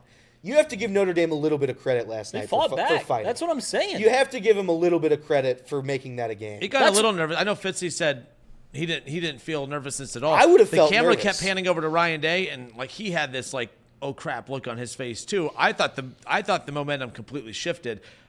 Notre Dame didn't capitalize, but they had an opportunity to, cut that with about 4 minutes left to make that a game. But again, just the mistakes. That whole the missed field goal didn't help. You could tell Ohio State got a little tight in that fourth quarter. They Yeah, won, sloppy. but Yeah. they played very tight in that fourth quarter, which is where I'm giving credit to Notre Dame.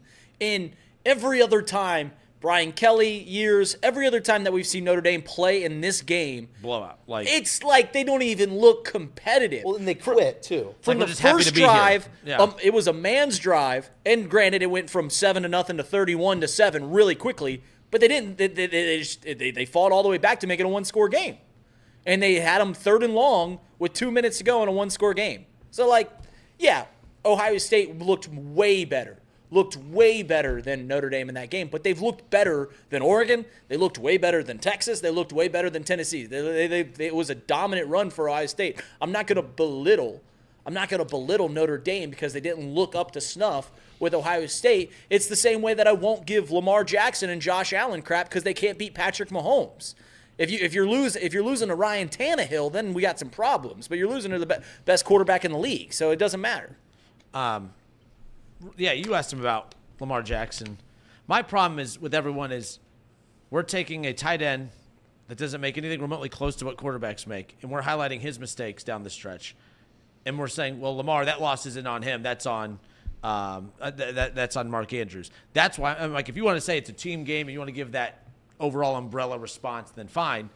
But my problem is all the hosts that went to Lamar's defense right away the next day pissed me off because then they spent the whole time telling you why Mark Andrews' fumble and drop were the reason they lost. I'm like, but I'm not even advocating that Lamar's why they lost, but like that's the problem I had is like to say that there's no blame to be, there's no finger to be pointed at Lamar. I'm like, he's paid though. Like that, the quarterbacks are paid more than anybody else because they have more responsibility and they have more expectations than anybody else. I'm not waving the flag. Lamar's a bad quarterback. He needs to be cut. He's horrible. Lamar Jackson's awesome. But he should, yes, like if you're going to say Mark Andrews lost in that game, blah, blah, blah, then you got the criticism has to go the other way too a little Lamar Jackson, like multiple things can be true. Lamar Jackson, and I didn't know we were doing this take today, but Lamar Jackson played well enough to win that game. He did. Like he played well enough to win that game. I don't think anyone's arguing. I don't think anyone here is arguing that Lamar Jackson didn't play well enough to win. I mean, 270 yards, 2 turnovers were the big bugaboo, but other than that, he looked pretty good. The problem is in those games you can't have 2 turnovers. Like he also had 2 turnovers, and that's not part of his game. He doesn't turn the ball over. 4 interceptions, 5 fumbles this year. That's elite. He's an elite quarterback, but he had 2 turnovers in a big game, and that's why we're doing that. But I guess the point I was trying to make before making this is just Notre Dame finally looked the part. And that's what I don't know if surprised by, but I was certainly impressed by on Notre Dame. And to Elliot's point, and now I'm just bouncing all over on takes here. I love it. This is a Hall of Fame show. Elliot's always talking about that failed fake punt attempt. Is there anything more obvious than putting your backup quarterback in on a punt team? Yeah, like, I mean, can you imagine? That was so silly. Reed, I legit laughed out loud. Well, I mean, can you imagine if the Bengals, like, we're like, should we go for it? Should we? No, send the punt team out there, and then Jake Browning trots out there. Like, what do we do? Like, it's just the silliest thing. And it worked. Like, the play, it did work. It was open. It didn't work, but it worked. Right, the play was open, but that's losing your season. Just stick with your offense. It doesn't make any sense if you want to give your team a best. Right, chance you just saw your quarterback run it down their throat not too earlier in the game, and that did lose them. It lost them the game. It's crazy. I know they lost in different ways, and Ohio State dominated. I'm not saying they didn't, but that absolutely put the nail in the coffin of that game. Right, it was that, and how much money Ohio State spent on. Yes, I mean, no doubt. Like cheaters. Whoa. See, that's not what I'm saying. They're buying their champ. They're the Dodgers of college football.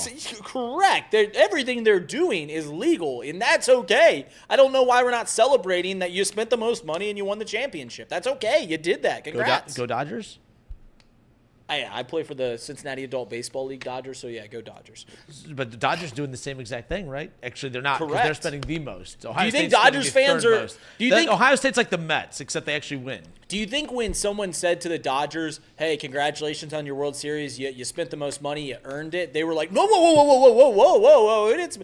I didn't spend the most money. You see how much money the Mets spent this past year? You see how much? That's not what they did. They just go, "Thanks, yeah, we spent the most money. We're the biggest brand. We can spend the most money." And that's what Ohio State But see, fans should I think spending a lot of money and winning a national championship is more impressive than spending more money than Ohio State did and not even getting to the national championship game like Oregon and Texas, who, like you said, just according to some guy, said that they spent more than Ohio State. Right, we don't necessarily know what we these really don't. factual numbers are. That's like 20 million. Like we don't know. Until college football gets a CEO or someone to run it, we'll never know how much money is actually being spent. Final thing before we end this show today. Okay. Favorites end up going 10-1 outright and 9-2 against the spread in the first year of the 12-team playoff. I'm proud to say I was on the right side of every single one. I enjoyed the hell out of the playoff. They call me Mr. 11-0. I enjoyed the hell out of the playoff, but the matchups were cool. Like, it's one thing with the 14 playoff, you get to see matchups that, aren't going to be forced in a regular season, but to get way more of those was neat. But we talked about it earlier, like, you lose in the regular season, oh well, you're still in. I mean, it took 3 for Alabama to be out. It took 3 losses. Alabama. We're gonna see the best. Like, we're going to see the best team winning college football more often than not now. And I think that's better for the sport because it also allows avenues, and maybe it's a facade, maybe it's fake, an illusion that these smaller teams can win a championship, but they at least have that avenue, and they can at least get excited about their season when they lose a game. Yep. I always bring up Syracuse for some reason, but Syracuse could go 11-1 and make the college football playoff. It's no longer, hey, you lose a game, your season's over. Now that they can get excited playing into November, October, these Ole Misses, these other schools that when they would lose a game, oh, it's done. They can get excited going forward, and I think that's good. Well, Syracuse, that's not a football school by any means, but they get a Kyle McCord. They only lost 2 games this year. Think about how good Ohio State would have looked with Kyle McCord this year. By the way, it would look great. By the way, Kyle McCord is shooting up. That's how bad this quarterback class is for the draft. If you go read a couple things out there, Kyle McCord is shooting up draft boards, not for a top 5 pick by any means, but a late first, early second. That he's built like an NFL quarterback, I guess. But that would be very ironic. He got out of the school that historically hasn't produced many good quarterbacks. And he went somewhere else, and he's shooting up because he's actually learning how to play the position. Cardell Jones, Kurt Krenzel, and Will Howard are your national championship winning quarterbacks, while guys like Dwayne Haskins and Justin Fields and C.J. Stroud have nothing to show for it. Not even Big Ten championships for those dudes. Well, Fields, I think, won one, but either way. Hey, look at us, 1 minute over the time. So there you go. Anything else? Closing it out. I got no more Reds or Ohio State bits. I think I wore that well dry. It's good. It really is good because the chat loves me from September to the end of the Bengals season, and then they just hate me for the rest of the year. So I'm glad to get back on the bad side. Casey, anything before we go? Well, we didn't get any Al Golden news today. No Al Golden news. Do you think Al Golden will be named the DC by the time we hit the air tomorrow? I think so. I think they legally have to do an interview. I think they actually have to sit. I think there's rules to it. Do you think they have already? Well, Are you allowed to? My guess, I think Jay Morrison may have tweeted this out. One of the Bengals reporters tweeted this out, is that Al Golden's going to spend today and tomorrow wrapping up things at Notre Dame, and then what would that be? Thursday, he's going to have an interview with Zach Taylor, and then it'll be announced. It'll be he's just going to have a day or two to wrap it. I think it's done. It's just they have to do all the formalities and just giving them time. And if it's done, what's the rush? So. Fair enough. Case? No. Any last questions, guys? Any last questions? No? I don't think so. Okay. All right. That wraps it up. Appreciate United Dairy Farmers. Till tomorrow, Off the Bench, presented by United Dairy Farmers.